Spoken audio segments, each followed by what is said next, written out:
اللهم صل على محمد وآل محمد. بسم الله الرحمن الرحيم.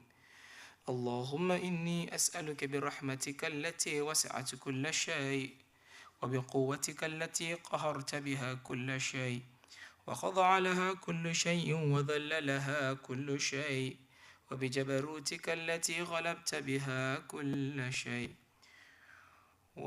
وبجبروتك التي غلبت بها كل شيء، وبعزتك التي لا يقوم لها شيء، وبعظمتك التي ملأت كل شيء، وبسلطانك الذي على كل شيء، وبوجهك الباقي بعد فناء كل شيء، وبأسمائك التي ملأت أركان كل شيء، وبعلمك الذي أحاط بكل شيء، وبنور وجهك الذي أضاله كل شيء. يا نور يا قدوس يا أول الأولين ويا آخر الآخرين، اللهم اغفر لي الذنوب التي تهتك العصم، اللهم اغفر لي الذنوب التي تنزل النقم، اللهم اغفر لي الذنوب التي تغير النعم، اللهم اغفر لي الذنوب التي تحبس الدعاء، اللهم اغفر لي الذنوب التي تقطع الرجاء، اللهم اغفر لي الذنوب التي تنزل البلاء، اللهم اغفر لكل ذنب أذنبت وكل خطيئة أخطأتها. اللهم إني أتقرب إليك بذكرك، وأستشفع بك إلى نفسك، وأسألك بجودك أن تغنيني من قربك، وأن توزعني شكرك، وأن تلهمني ذكرك. اللهم إني أسألك سؤال خاضع متذلل خاشع، أن تسامحني وترحمني وتجعلني بقسمك راضيا قانعا، وفي جميع الأحوال متواضعا. اللهم وأسألك سؤال من اشتدت فاقته، وأنزل بك عند الشدائد حاجته، وعظم فيما عندك رغبته. اللهم عظم سلطانك وعلى مكانك، وخفي مكرك، وظهر أمرك، وغلب قهرك، وجرت قدرتك، ولا يمكن الفرار من حكومتك. اللهم لا أجد لذنوب غافرا، ولا لقبائه ساترا، ولا لشيء من عملي القبيح بالحسن مبدلا غيرك. لا إله إلا أنت سبحانك وبحمدك. ظلمت نفسي وتجرأت بجهلي، وسكنت إلى كريم ذكرك لي ومنك علي. اللهم مولاي، كم من قبيح سترته، وكم من فاده من البلاء أقلته، وكم من إثار وقيته، وكم من مكروه دفعته، وكم من ثناء جميل لست أهلا له نشرته. اللهم عظم بلائي، وأفرط بي سوء حالي، وقصرت بي أعمالي، وقعدت بي أغلالي، وحبسني عن نفعي بود آمالي، وقد أتني الدنيا بغرورها، ونفسي بجنايتها ومطالي. يا سيدي، فأسألك بعزتك ألا يحجب عنك دعائي سوء عملي وفعالي، ولا تفضاني بخفي ما اطلعت عليه من سري، ولا تعاجلني بالعقوبة على ما عملته في خلواتي من سوء فعلي وإساءتي، ودوام تفريطي وجهالتي، وكثرة شهواتي وغفلتي. وكن اللهم بعزتك لي في كل الأحوال رعوفا، وعلي في جميع الأمور عطوفا. إلهي وربي، من لي غيرك؟ أسأله كشف ضري والنظر في أمري. إلهي ومولا، أجريت علي حكما اتبعت فيه هوى نفسي، ولم أحترس فيه من تزيين عدوي، فغرني بما أهوى وأسعده على ذلك القضاء، فتجاوزت بما جرى علي من ذلك بعض حدودك، وخالفت بعض أوامرك، فلك الحمد علي في جميع ذلك، ولا حجة لي فيما جرى علي فيه قضاؤك، وألزمني حكمك وبلاؤك. وقد أتيتك يا إلهي بعد تقصير وإسراف على نفسي، معتذرا نادما منكسرا مستقيلا مستغفرا منيبا مكرا مضئنا معترفا، لا أجد مفرا مما كان مني، ولا مفضعا أتوجه إليه في أمره غير قبولك عذري، وإدخالك إياي في ساعة من رحمتك.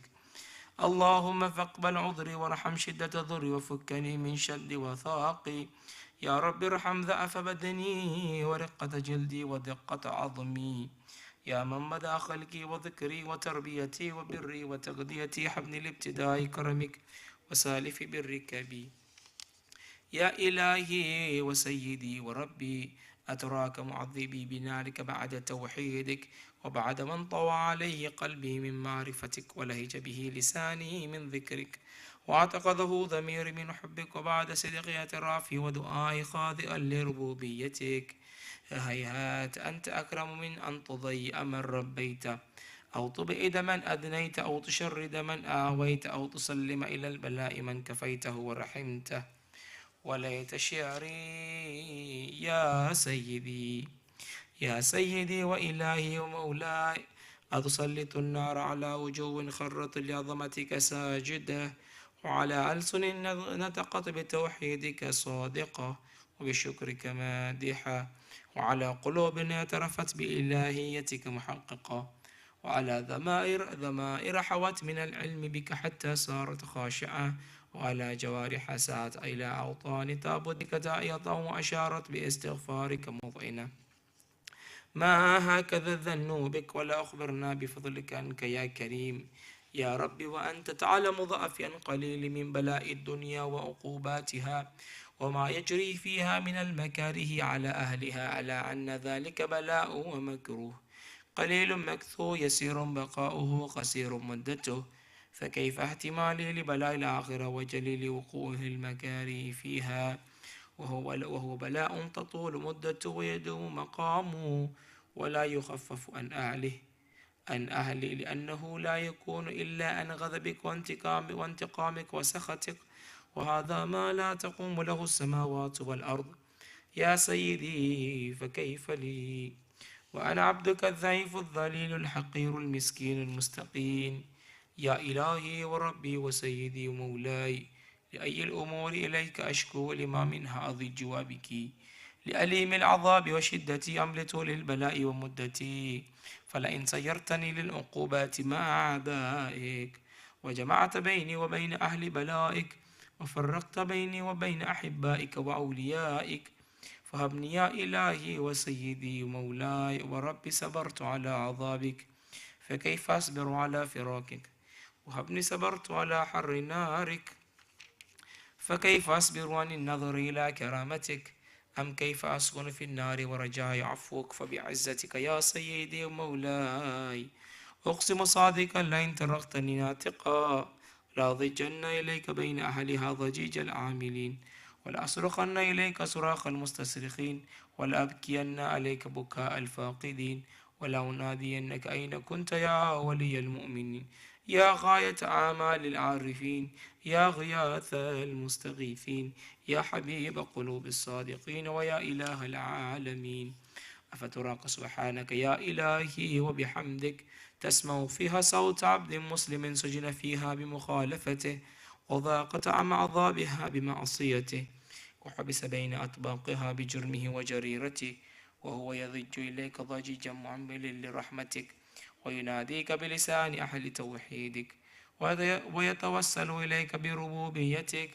يا مولاي فكيف يبقى في العذاب وهو يرجو ما سلف من حلمك، أم كيف يؤلمه النار وهو يأمل فضلك ورحمتك، أم كيف يحرقه لهيبها وأنت تسمع صوته وترى مكانه، أم كيف يشتمل عليه ذفيرها وأنت تعلم ضعفه، أم كيف يتقلقل بين أطباقها وأنت تعلم صدقه، أم كيف تزجره زبانيتها وهو يناديك يا رب يا رب، أم كيف يرجو فضلك في إتقه منها فتتركه فيها.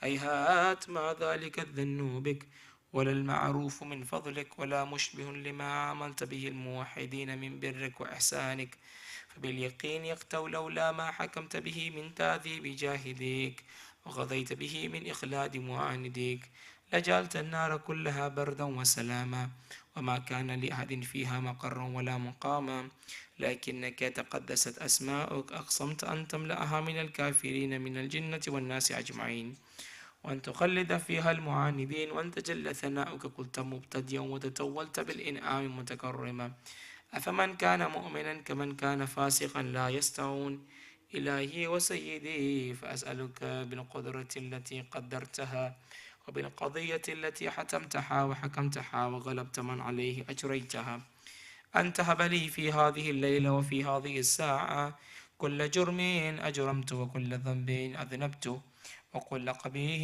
أسررت وكل جهل عملت كتمته أو أعلنت أخفيته أو أظهرت وكل سيئة أمرت بإثباتها الكرام الكاتبين الذين وكلتهم به بما يكون مني وجعلتهم شهودا علي ما جوارحي وكنت أنت الرقيب علي من ورائهم والشاهد لما خفي عنهم وبرحمتك أخفيت وبفضلك سترت وأن توفر هذي من كل خير أنزلت أو إحسان فضلت أو بر نشرت أو رزق بسطت أو ذنب تغفره أو خطأ تستره يا ربي يا ربي يا رب يا ربي يا ربي يا رب يا ربي يا إلهي وسيدي ومولاي ومالك رقي يا من بيدي ناصية يا عليما بذري ومسكنتي يا خبيرا بفكري وفاقتي يا ربي يا ربي يا رب يا ربي يا ربي يا رب يا ربي يا أسألك بحقك وقدسك وعظم صفاتك وأسمائك أن تجعل أوقاتي في الليل والنهار بذكرك معمورا وبخدمتك موصولا وأعمالي عندك مقبولا حتى تكون أعمالي وأورادي كلها وردا واحدا وحالي في خدمتك سرمدا يا سيدي يا من عليه مؤولي يا من علي إليه شكوت أحوالي يا ربي يا ربي يا رب يا ربي يا ربي يا رب يا ربي يا قوي على خدمتك جوارحي واشدد على العظيمة جوانحي وهب لي الجد في خشيتك والدوام في الاتصال بخدمتك حتى أسرح إليك في ميادين السابقين وأسرع إليك في المبادرين واشتاق إلى قربك في المشتاقين وأدنو منك ذنو المخلصين وأخافك مخافة الموقنين وأجتمع في جوارك مع المؤمنين اللهم ومن أرادني بسوء فأرد ومن كادني فكد واجعلني من أحسن عبيدك نصيبا عندك وأقربهم منزلة منك وأخصهم ذلفة لديك فإنه لا ينال ذلك إلا بفضلك وجد لي بجودك وعطف علي بمجدك واحفظني برحمتك واجعل لساني بذكرك الحجاب وقلبي بحبك مطيما ومن علي بحسن إجابتك وأقل يثرتي واغفر ذلتي فإنك قضيت على عبادك بإبادتك وأمرتهم بدعائك وضمنت لهم الإجابة فإليك يا ربي نسبت وجهي وإليك يا ربي مددت يدي فبعزتك استجب لي دعائي وبلغني مناي ولا تغضى من فضلك رجائي واكفني شر الجن والإنس من أعدائي يا سريع الرضا اغفر لمن لا يملك إلا الدعاء فإنك فاعل لما تشاء يا من اسمه دواء وذكره شفاء وطاعته غنى ارحم من راس مالها الرجاء وسلأهم البقاء يا سابغ النعم يا دافع النقم يا نور المستوحشين في الظلم يا عالما لا يعلم صل على محمد وآل محمد وافعل بي ما أنت أهله وصلى الله على رسوله والأئمة الميامين من آله وسلم تسليما كثيرا كثيرا.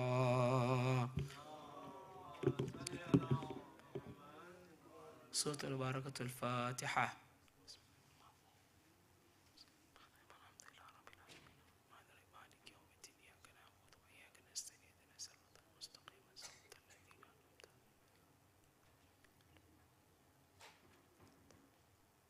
Assalamu alaikum, brothers and sisters. Inshallah, we should be commemorating the Shahada of Rasulullah and Imam al-Rida, inshallah, tonight and tomorrow night, inshallah. Without further ado, we should be continuing with the recitation of salam. I would like to call upon Brother Iqtidar to come and recite salam for us with salawat ala Muhammad wa ali Muhammad. Allahumma salli ala Muhammad wa ali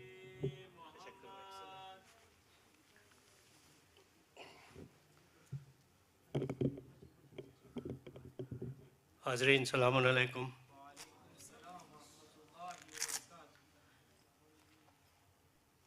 جیسا بھائی محمد نے فرمایا، یہ رسول اللہ کی وفات کے اوپر مبنی ہے یہ شام.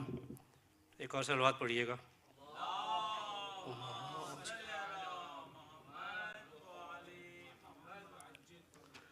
شاعر حلمی صاحب کا ایک قدیمی کلام ہے جو میں پہلے بھی پڑھ چکا ہوں، لیکن وہ بہت موضوع ہے، اس لیے ایک اور صلوات پڑھیے گا.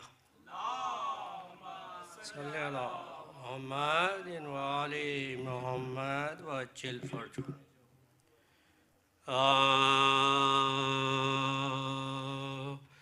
حیدر اٹھا رہے ہیں جنازہ،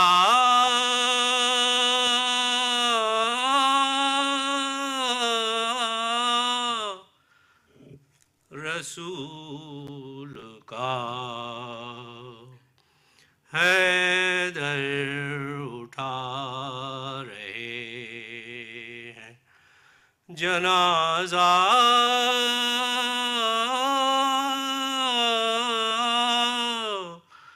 رسول کا.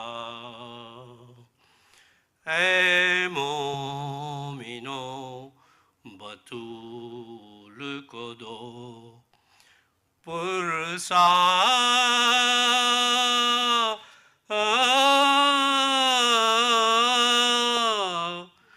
رسول کا. بے حال ہے رسول کی دختر حسینیوں، بے حال ہے رسول کی دختر حسینیوں. دو فاطمہ یتیمہ کو پرسا،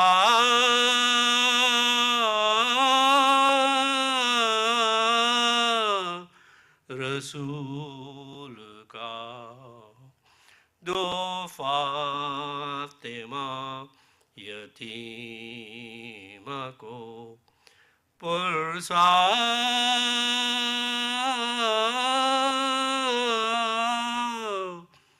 رسول کا.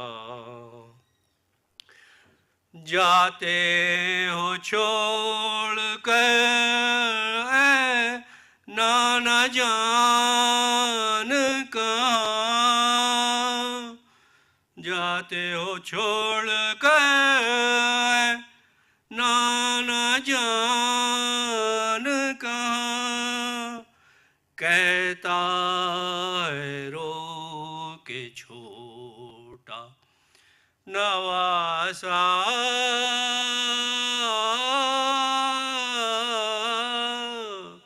رسول کا.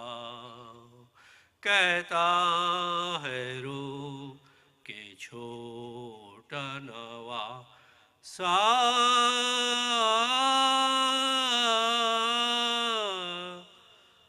رسول کا.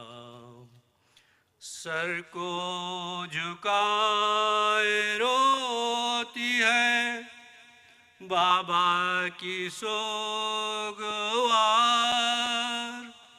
سر کو جھکائے روتی ہے بابا کی سوگوار. زہرا کی موت ہو گئی مرنا،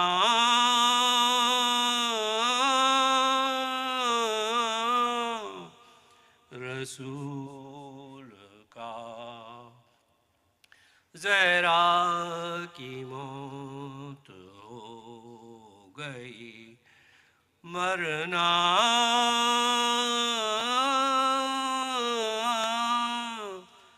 رسول کا، رونا وہ سیدہ کا، وہ کہنا حسین کا،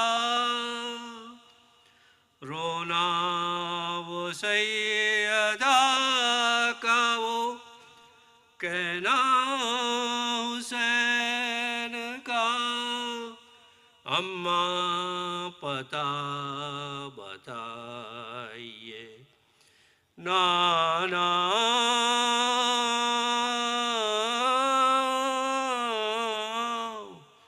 رسول کا، اماں پتہ بتائیے نانا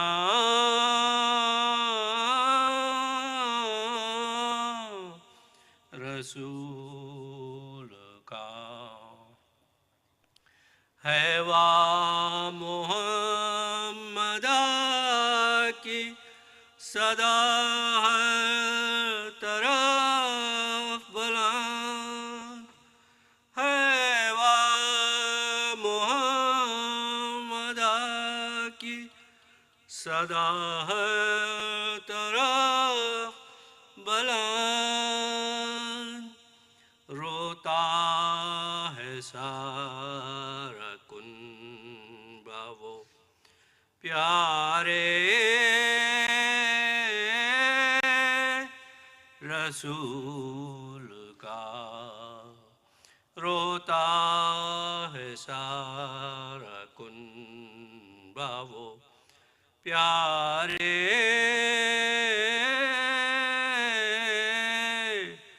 رسول کا، حیدر لٹا رہے ہیں لحد میں رسول کو، حیدر لٹا رہے ہیں لحد میں رسول کو، سر پیٹتا ہے قبر پہ کنبہ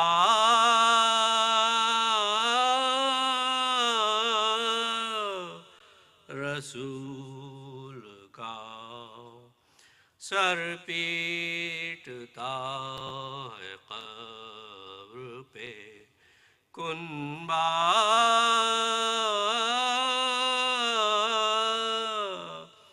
رسول کا، ہوتا ہے آج صاحب معراج زیر خاک، ہوتا ہے آج صاحب معراج زیر خاک، چھپتا ہے آج چاند سا چہرہ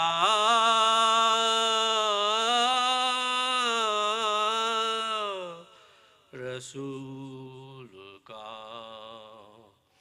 چھپتا ہے آج چاند سا چہرہ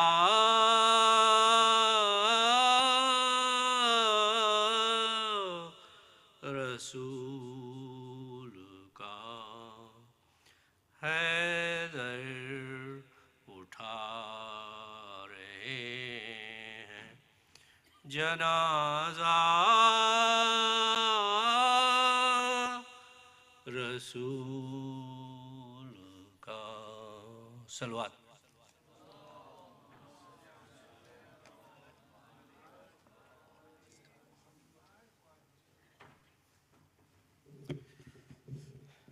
Jazakallah for the iqtidar. Inshallah, without further ado, I'd like to call upon Hajj Abbas to complete his lecture with Allah salawat ala Muhammad wa ali Muhammad.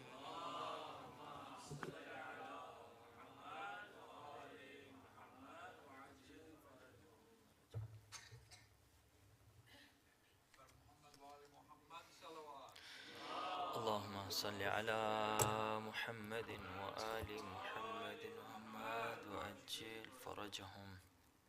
نعرہ تکبیر، اللہ اکبر، نعرہ رسالت، نعرہ حیدری، Ya Ali, Ya Ali. Respected brothers and sisters, there is a request for a Surah Al-Fatiha for Syed Afzal Hassan Abidi, Ibn Muhammad Reza, and the marhumin of the Abidi family. Tonight being Thursday night as well, inshallah, we remember the specific marhumin and all our marhumin. Rahimallahu man qara al-Fatiha. Bismillahir Rahmanir Rahim.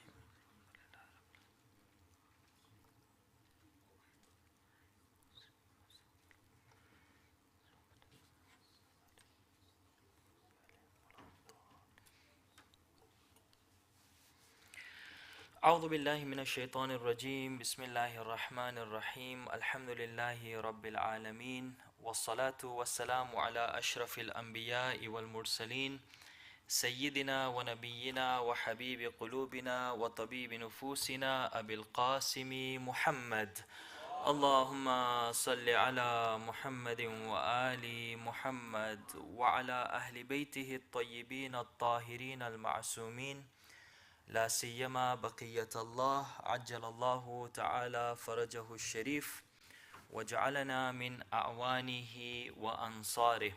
قال الله سبحانه وتعالى في كتابه الكريم بسم الله الرحمن الرحيم وما كان الله ليعذبهم وأنت فيهم وما كان الله معذبهم وهم يستغفرون. صدق الله العلي العظيم. صلوا على محمد وآل محمد. اللهم صل على محمد وآل محمد وعجل فرجهم. My respected elders, respected brothers and sisters in Islam, Salamun alaykum jami'an wa rahmatullahi wa barakatuh. Wa a'azzam Allahu ujurana wa ujurakum, with the said passing away of the demise of Habibullah, Khatamul Anbiya, Rasulullah sallallahu alayhi wa alihi wa sallam. Allahumma salli ala Muhammadin wa ali Muhammad wa ajil farajahum. And the first of the Sayyidai Shababi Ahl al-Jannah, Imam Hasan al-Mujtaba salawatullahi wa salamuhu alayh. Allahumma salli ala Muhammadin wa ali Muhammad. We send our humblest and sincere condolences to our present holy Imam, Imam al-Hujjah ajjalallahu ta'ala farajahu sharif. And we pray to Allah subhanahu wa ta'ala that the Imam is happy, inshallah, with our contributions and our efforts on a gathering like this, inshallah. What we would like to share tonight with your respected selves, my brothers and sisters, is something that's dedicated to Imam Hasan alayhi salam. Inshallah, that will be the English contribution, and then our respected scholar Maulana Syed Abu Talib Tabatabi, inshallah, will have the tawfiq to speak about Rasulullah.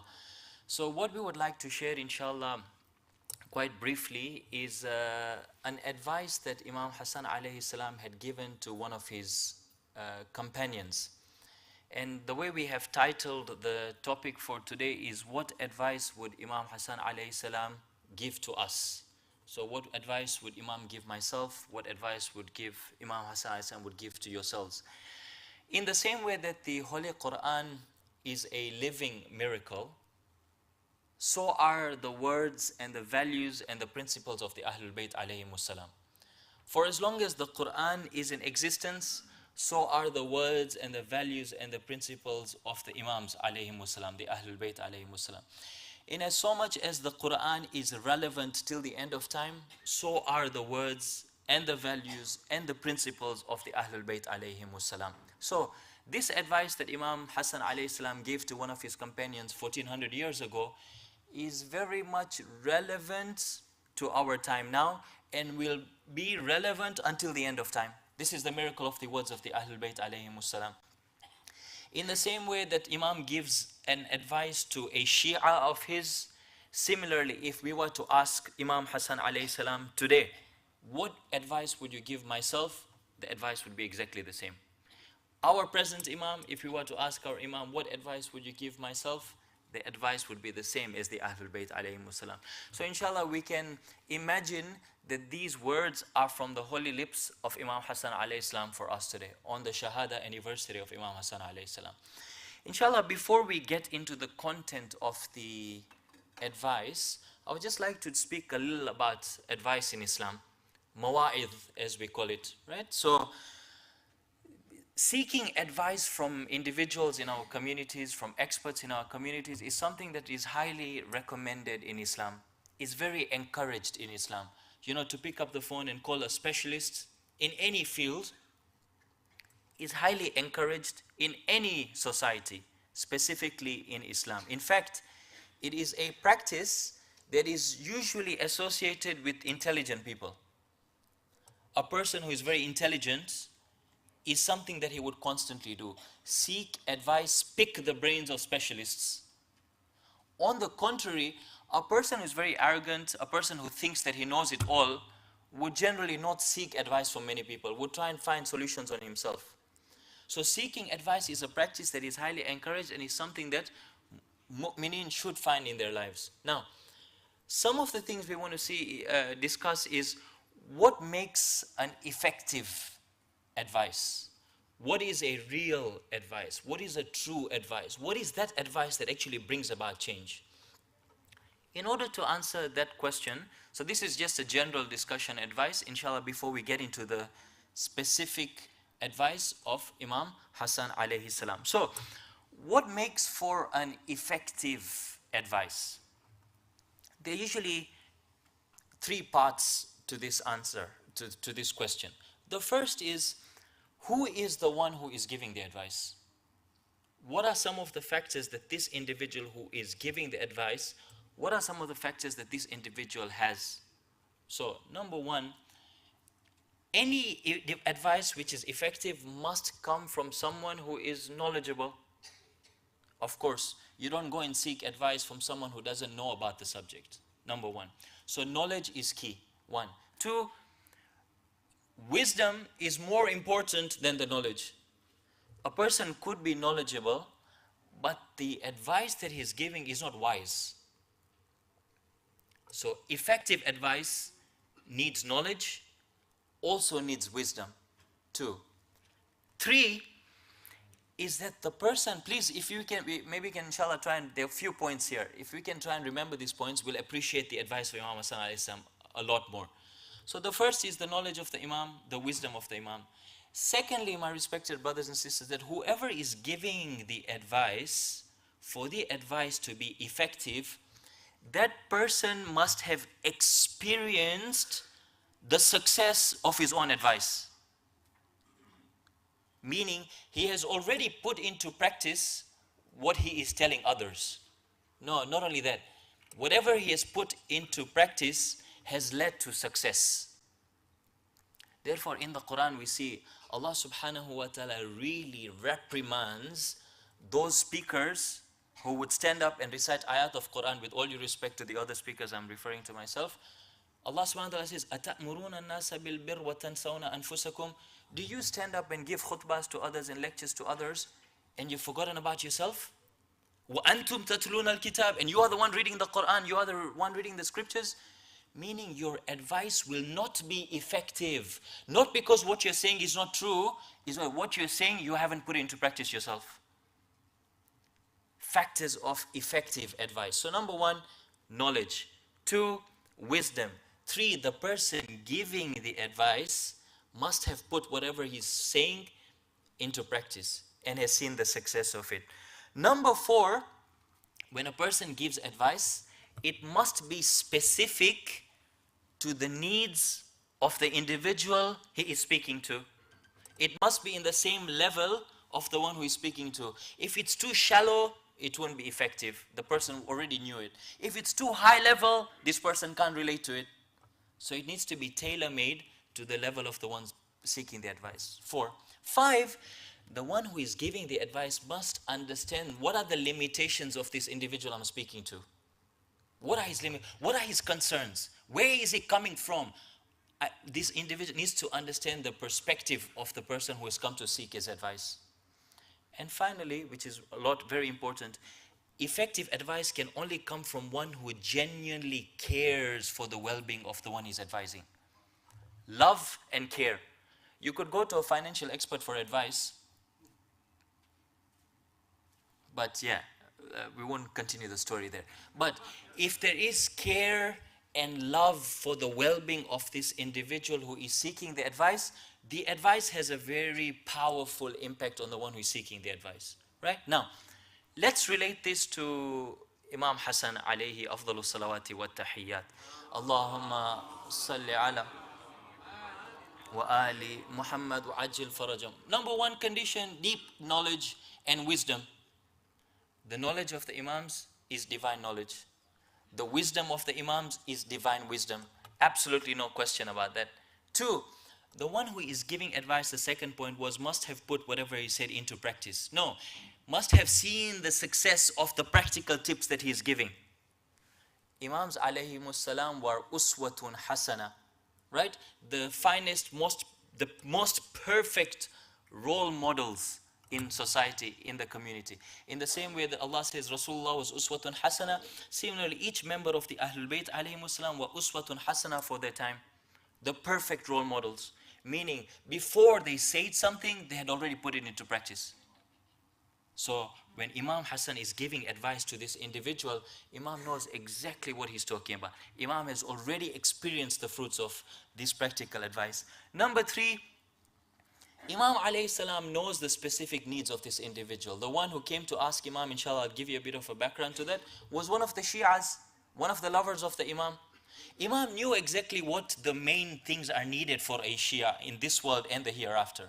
Imam knew the concerns and the challenges that a Shia faces.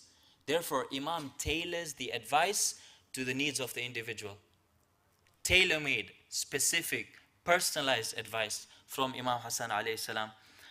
Number four, and the final one, is that the Imams had immense care and love for the well-being of their Shia.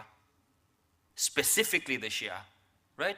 As in the Holy Quran, Allah subhanahu wa ta'ala says about the Holy Prophet, that when people, the mu'mineen, would struggle and suffer and calamities and bala would fall onto them, this would make the Holy Prophet sorrowful and grievous because of the difficulties that others are facing in his ummah. Same for the Ahlul Bayt alayhimus salam. Anytime the Shi'as were worried and tensed and concerned and grievous, it would affect the Imams.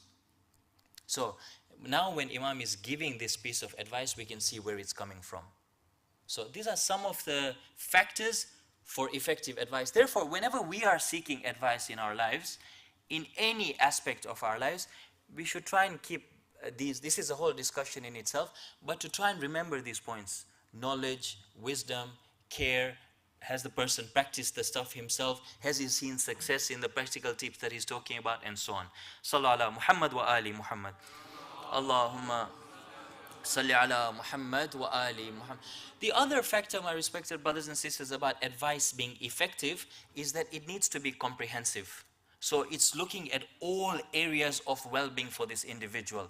When the Imams would give advice, they would look at the well-being both for this dunya, more importantly for the akhirah. So it would not only be a materialistic advice that only looks after the needs of a person in this dunya. Every time that the Quran or the Ahlul Bayt alayhimus salam give a practical instruction, it takes both these dimensions in mind. So, second thing, the content of the advice is holistic, is comprehensive, does not have loopholes in it. Inshallah, we'll come to the advice of Imam Hasan alayhi salam.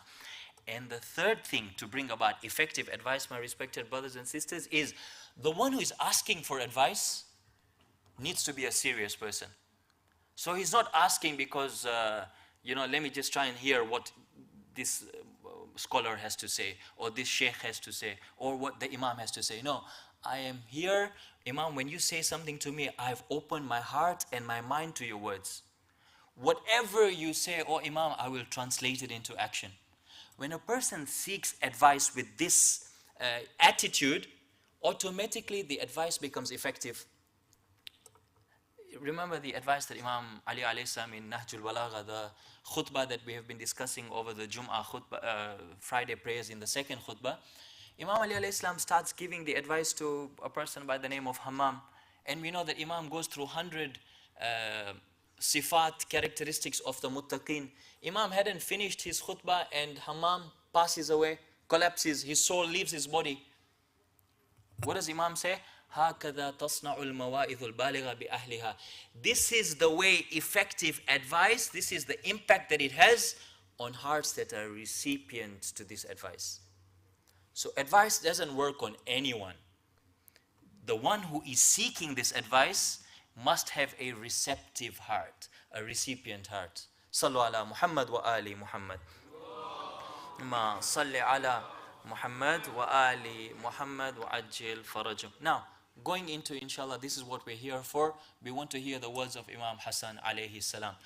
A bit of background on the way this hadith happened, this advice happened. So it is said that Imam Hasan al-Mujtaba alayhi salam was towards the end of his life. It was a time where the poison had already taken its effect on the holy body of Imam alayhi salam. A person by the name of Junada, who was perhaps one of the companions of Imam Hasan alayhi salam, gets an opportunity to be in the presence of Imam by himself towards the last few moments of Imam Hasan alayhi salam's blessed life. To the extent that he describes the state that Imam Hasan alayhi salam was. He says that Imam had a wash tub next to him, and very often Imam alayhi salam would have to sit up in bed. His color of his face had changed and he would spit out blood into this wash tub. So it was towards the end of the holy Imam's life. Junada, being a very insightful person, seizes this opportunity to gain something from divine knowledge from Imam Hasan alayhi salam. So he says, without any niceties, straight to the point, he says, "Oh Imam, advise me. Give me advice. It's the end of your life, oh Imam. Give me something that will make my dunya and make my akhirah." We bring it to our lives. This is the exact thing, inshallah, each and every one of our Imams would advise you and I, my respected brothers and sisters. So, Imam Hasan alayhi salam gives the advice, and what we have selected is just part of the hadith. Inshallah, if there's more interest, we can share the reference of the advice, inshallah. If you are ready to listen to the advice, please recite the salawat ala Muhammad wa ali Muhammad. Allahumma salli ala wa ali Muhammad wa ajil farajum. So the first thing that Imam alayhi salam says, and this is the beauty of this advice, it's to the point, it's right to the point, hits the nail on the head. And I've said this to myself, that even if we expand or enlarge this particular hadith and frame it in our homes, this advice would be relevant and fresh and effective every minute that we look at this advice. So Imam alayhi salam says to Junada, "Ista'idda li safarik." O Junada, O Muhammad Abbas, we can put our names in this hadith, prepare for your journey. There is a journey that you are about to undertake, a journey that inevitably you will have to undertake. Make sure that you prepare for this journey. You do not meet this journey whilst you have just been passive about it. This is obviously the journey that will begin as soon as we see the angel of death. It's a journey that all of us will have to undertake. So first thing that Imam alayhi salam says to Junada, prepare for this journey. Find out what the weather is in that world. Find out what currency they accept. Find out what sort of accommodation there is there. Find out what food you need to take there. These are the preparations we usually make for the travels in our journeys here. Imam alayhi salam says, find out what is required in that journey. Don't enter this journey without being prepared. What currencies accept? What's the fuel of that journey? So, ista'idda li safarik. First, وَحَصِّلْ زَادَكَ قَبْلَ حُلُولِ أَجَلِكَ. And acquire the provisions whilst you're alive. Acquire the provisions, the fuel, the money, the whatever it is, the currency that is going to be accepted in the next world before your expiry dates. Meaning, seize every opportunity that is presented whilst my heart is still beating to prepare for that world. advice for the akhirah. And then Imam alayhi salam gives a scary line. وَعْلَمْ أَنَّكَ تَطْلُبُ الدُّنْيَا. And no, be aware of this. Remind yourselves all the time. Remind myself all the time that you are seeking this world. And every morning that you wake up seeking this world, this is not talking about haram seeking, halal seeking. We're going to earn a living for our families. Normal stuff that everyone does to survive. Wa'alam, be aware that in this seeking of yours, whilst you're seeking this world, something else is constantly, relentlessly seeking you. What is that, oh Imam? Death is seeking us constantly. So Imam is saying, don't not seek this world, but whilst you are seeking this world, be aware that something is also seeking you. Meaning, do not seek this world in a way that makes you forget that death is knocking on your door. That's the message. SubhanAllah, just today we got news from back home that a 22-year-old young boy from Dar es Salaam, one of the students of brother Abbas, 22-year-old, young, healthy, peak of his life, was going to pick his mom up from the airport. She was returning from ziyarah. And he met with an accident. And next we know, inna lillahi wa inna ilayhi raji'un. Right? So sometimes these are messages more for us than the person who has already gone.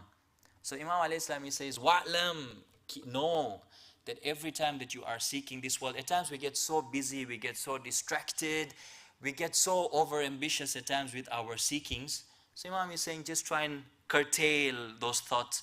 Try and get your outlooks and paradigms correct. Know that every time that you are seeking, there is something that's seeking you more aggressively. Be aware of that. So this is a very loud wake-up message for all of us, my respected brothers and sisters.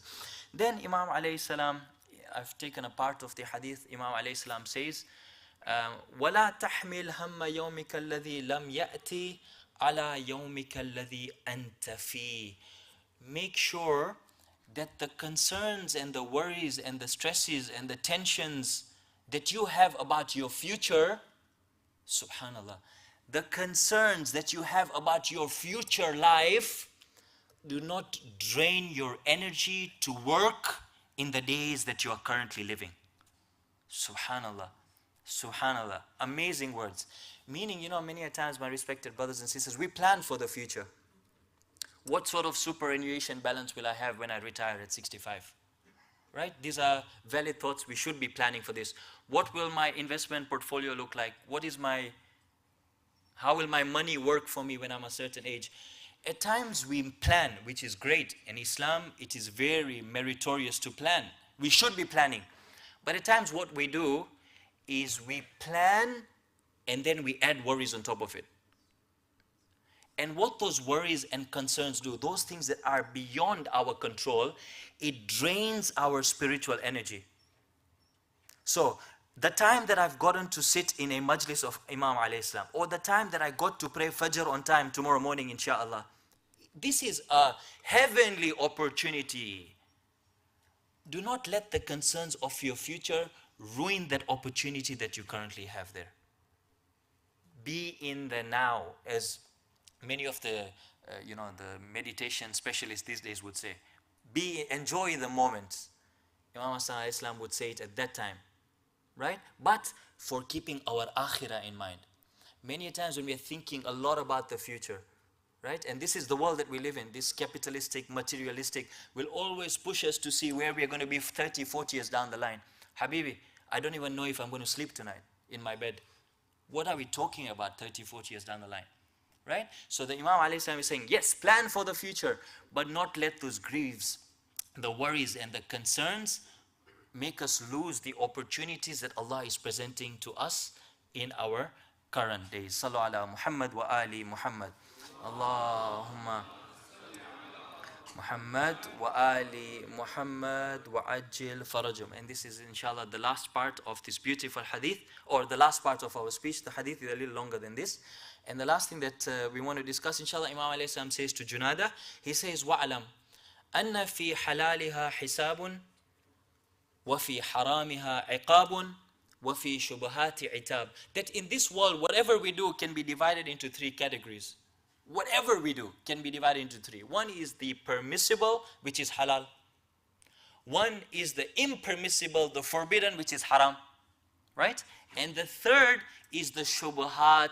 Shubahat meaning, I'm not sure whether this is halal, it's haram. It's a gray area.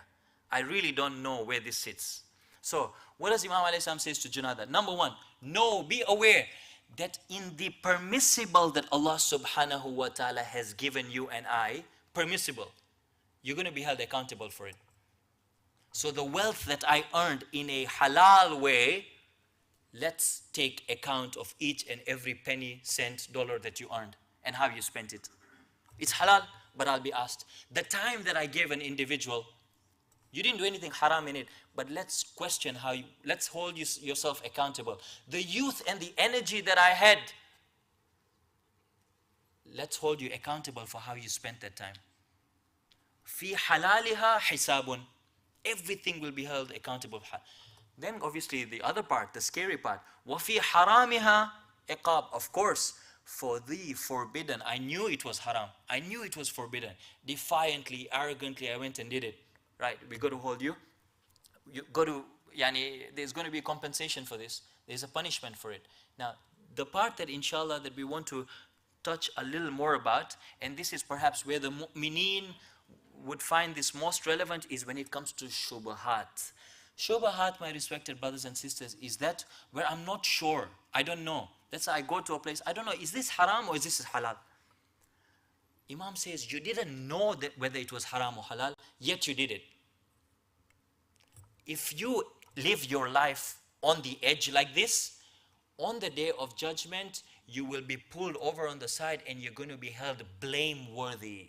They will blame you as to why you did this.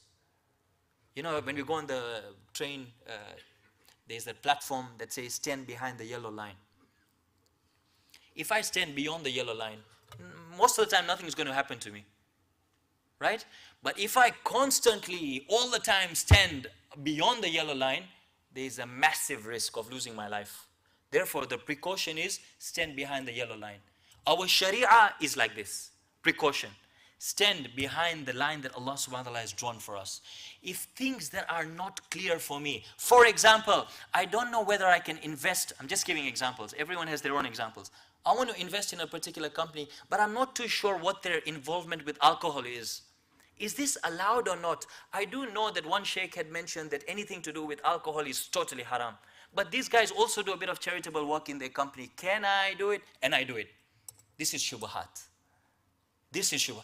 I go to a restaurant, I'm not sure whether the food is haram or halal. And I still eat it. This is shubahat.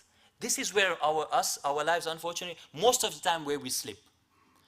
The social gatherings that I hold in my house, I'm not too sure whether the kind of gathering that I've had in this house of mine and the mixing between men and women, the socialization, is this permissible or is not permissible?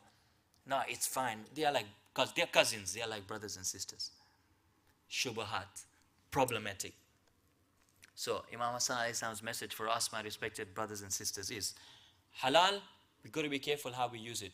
Haram, we must stay away from. Shubahat, we should apply caution. Sallu ala Muhammad wa ali Muhammad. Muhammad wa ali Muhammad. Sorry, I know I said the last thing, but there was one more slide that was left. If you want to hear the holy words of Imam, Sallu ala Muhammad wa ali Muhammad. Allahumma salli ala Muhammad wa ali Muhammad. And then Imam alayhi salam says to Junada, إِذَا أَرَدْتَ عِزًّا بِلَا عَشِيرًا. If you want honor and dignity in your life, bila sultan, and you want honor and dignity without being a king, without having any sovereignty, without having a kingdom, or without being super rich, or without being a celebrity, and you still want to enjoy honor and dignity, what should a person do? فَخْرُجْ مِنْ ذُلِّ مَعْصِيَةِ اللَّهِ إِلَى ذُلِّ تَعَةِ اللَّهِ. Take yourself out from the humiliation that one gets from disobeying Allah and push yourself towards the honor that one will automatically gain by obeying Allah subhanahu wa ta'ala. Beautiful. This is beautiful. So another message here, my respect, another gem from Imam Hasan alayhi salam, that fame, honor, dignity, peace, security, safety in our lives and so on will never come from disobeying Allah subhanahu wa ta'ala. Inna Allaha ma'alladhina taqaw. Allah subhanahu wa ta'ala is always with those who are God conscious. Inshallah, with these few words and the hadith from Imam Hasan alayhi salam, we are inspired, inshallah, to act in the words of our holy Imam, and we pray to Allah subhanahu wa ta'ala to accept our gathering tonight and our azadari for the Ahlul Bayt alayhimus salam. Sallu ala Muhammad wa ali Muhammad. Allahumma salli ala Muhammad wa ali Muhammad. For the love of the Holy Prophet, inna Allaha wa malaikatahu yusalluna ala nabi.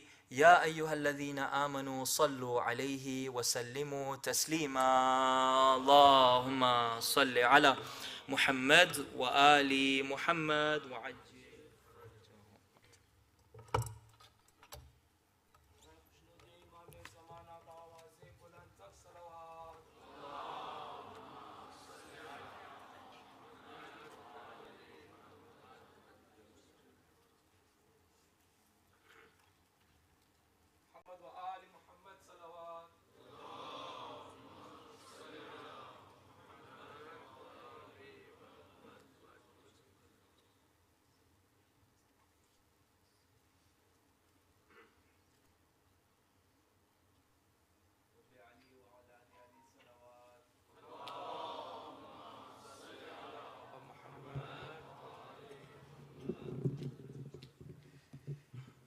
بار دیگر صلوات اللہم صلی علی محمد. تیری امت نے بنا دی ہے یہ حالت بابا کہ کوئی پسلی بھی نہیں میری سلامت بابا. سانس لیتی ہوں میں جس دم رکنے لگتا ہے میرا دم. صرف مرنے کی کمی ہے تیری زہرا پہ مصیبت کی گھڑی ہے. ہائے بابا تیری زہرا پہ مصیبت کی گھڑی ہے. شرم آتی ہے بھلا تم کو بتاؤں کیسے ہے یہ تماچوں کے نشاں تم کو دکھاؤں کیسے. تم نہ پہچان سکو گے دیکھ کر مجھ کو کہو گے کیا میری زہرا یہی ہے. تیری زہرا پہ مصیبت کی گھڑی ہے. ہائے بابا تیری زہرا پہ مصیبت کی گھڑی ہے. کبھی دربار میں پیشی کو بلاتے ہیں ہمیں کبھی دروازے پہ آ کے ستاتے ہیں ہمیں. میرے یہ پھول سے بچے پوچھتے ہیں یہی مجھ سے کیا خطا غم سے ہوئی ہے. تیری زہرا پہ مصیبت کی گھڑی ہے. یہ اذیت یہ خاموشی نہیں دیکھی جاتی، مجھ سے تنہائی علی کی نہیں دیکھی جاتی. تیرا پیغام سنانے، حق ولایت کا بتانے، زہرا گھر گھر میں گئی ہے. تیری زہرا پہ مصیبت کی کھڑی ہے. ہائے بابا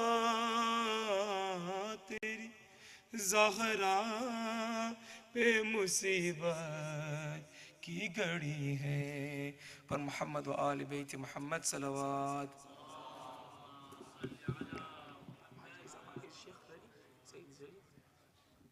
برائے خوشنودی امام زمانہ بآواز بلند تر صلوات.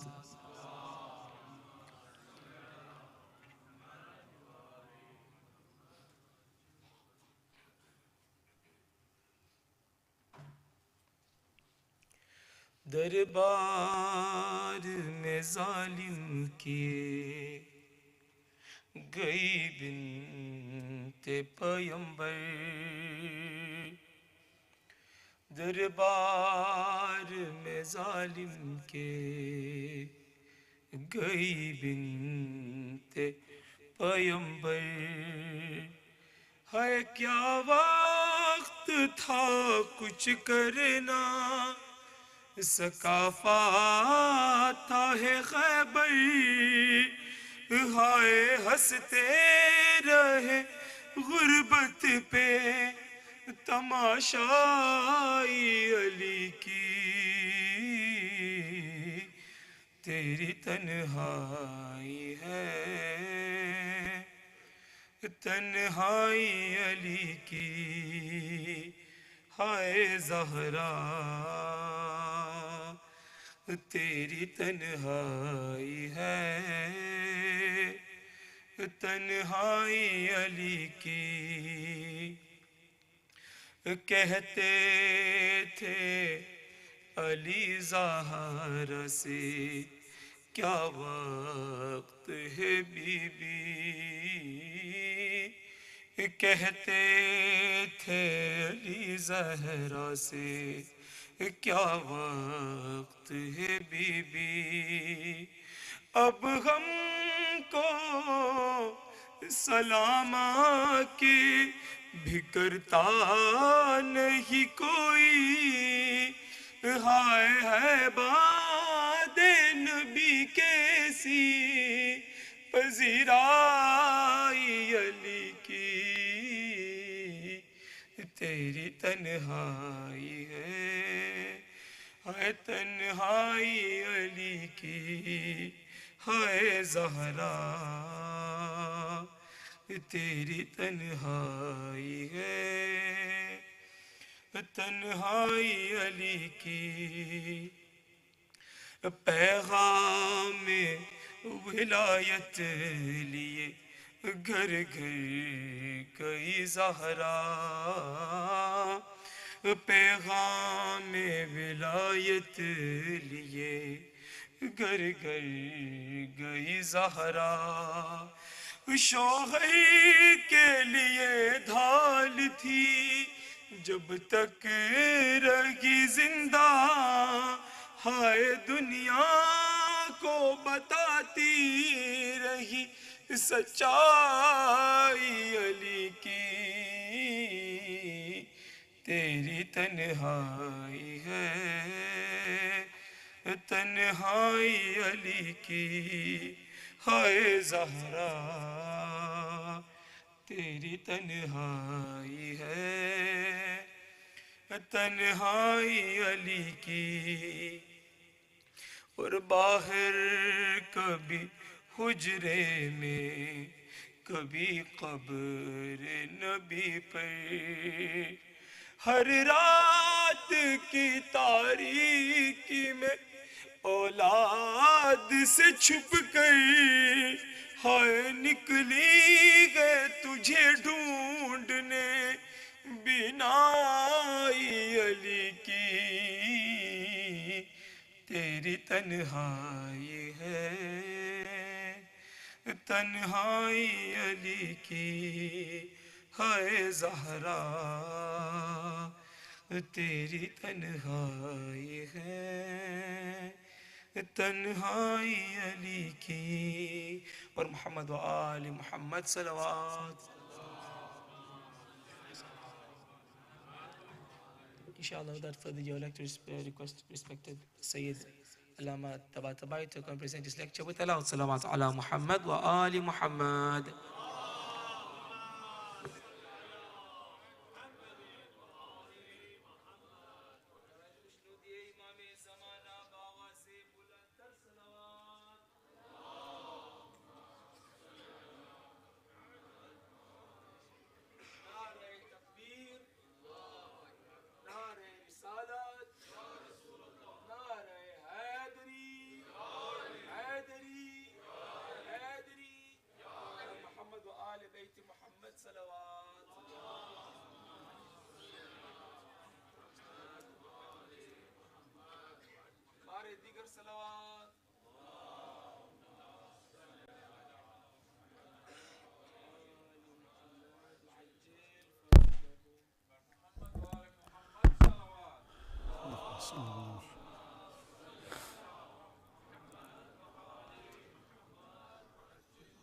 آپ سے درخواست ہے کہ ایک دفعہ الحمد ایک دفعہ قل اللہ پڑھ کے سید افضل حسن آبدی ابن میر محمد رضا آبدی اور آبدی خاندان کے تمام مرحومین و مرحومات کو پڑھ کر بخش دیجیے. بسم اللہ الرحمن الرحیم.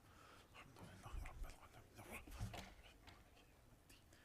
ایاک نعبد و ایاک نستعین اهدنا الصراط المستقیم صراط الذین انعمت علیہم غیر المغضوب علیہم ولا الضالین. بسم اللہ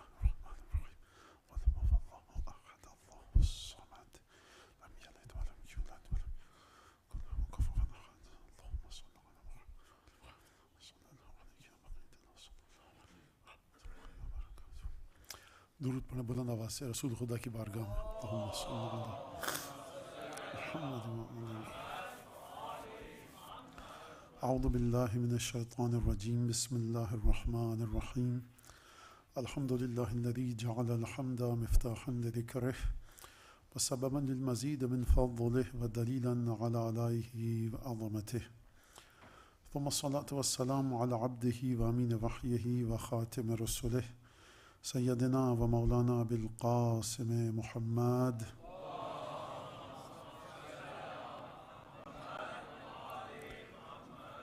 وعلى أهل بيته الطيبين الطاهرين الذين أذهب الله عنهم الرجس وطهرهم تطهيرا.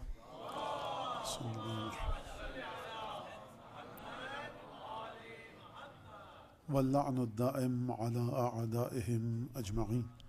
أما بعد فقد قال الله الحكيم في كتابه المجيد أعوذ بالله من الشيطان الرجيم وما أرسلناك إلا رحمة للعالمين. درود بھیجیے محمد و آل محمد پر.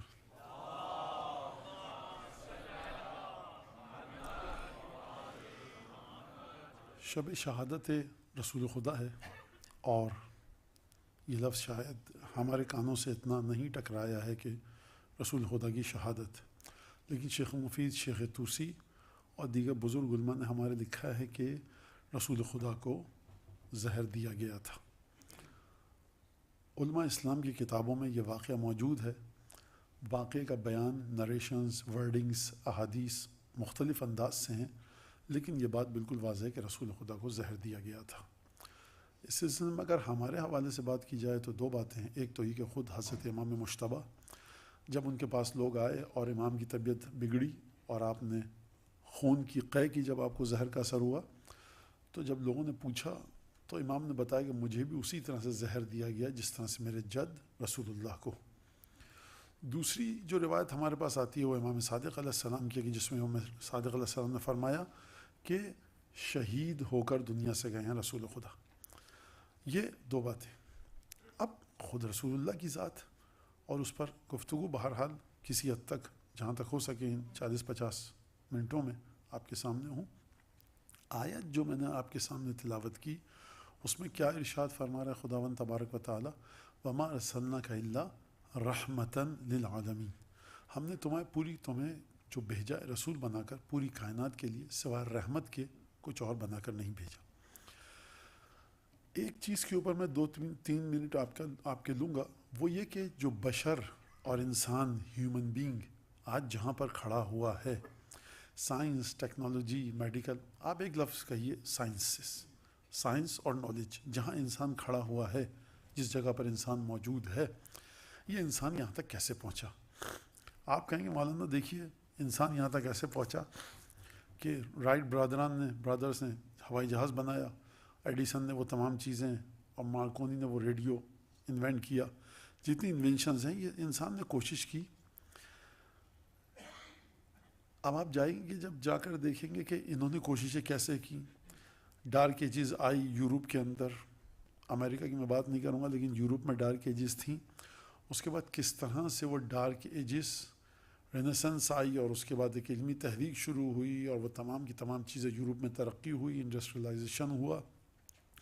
اگر آپ پیچھے کی طرف جائیں تو آپ کو دیکھے گا کہ اچھا کوئی یہ کہے گا کہ مولانا کیونکہ خود مسلمان ہیں اس لیے یہ بات کر رہے ہیں. نہیں، یہ جو علم اور فضل گیا کہاں سے؟ کسی زمانے میں علم ہندوستان میں تھا، چین میں تھا، یونان میں تھا، فلسفے تھے وہاں پر، وہ منتقل ہو کر آیا عباسی خلافت میں. اور اس کے بعد جس طرح سے ترویج کی، جو ترجمے شروع ہوئے سنسکرت کے، یونانی زبان کے، ہندوستان کی مختلف زبانوں کے، فارسی زبان کے اندر جو فلسفہ تھا وہ عباسیوں نے ترجمہ کروایا. اور اس کے بعد ان کے 2 مقصد تھے. ایک تو یہ کہ کبھی یہ بھی دکھتا تھا کہ آل محمد کے سامنے ان لوگوں کو لائیں کہ جو روم اور ایران کا فلسفہ پڑھے ہوئے ہیں اور یونان کا فلسفہ پڑھے ہوئے ہیں، تاکہ یہ آل محمد کو رسوا کر سکیں نعوذ باللہ. اور امام جعفر صادق سے جب گفتگو کی جائے تو امام جعفر صادق کو سنسکرت آتی ہے نہ ہیبرو آتی ہے، تو امام صادق نعوذ باللہ سر جھکا لیں گے، کہیں گے ہم کو نہیں پتہ.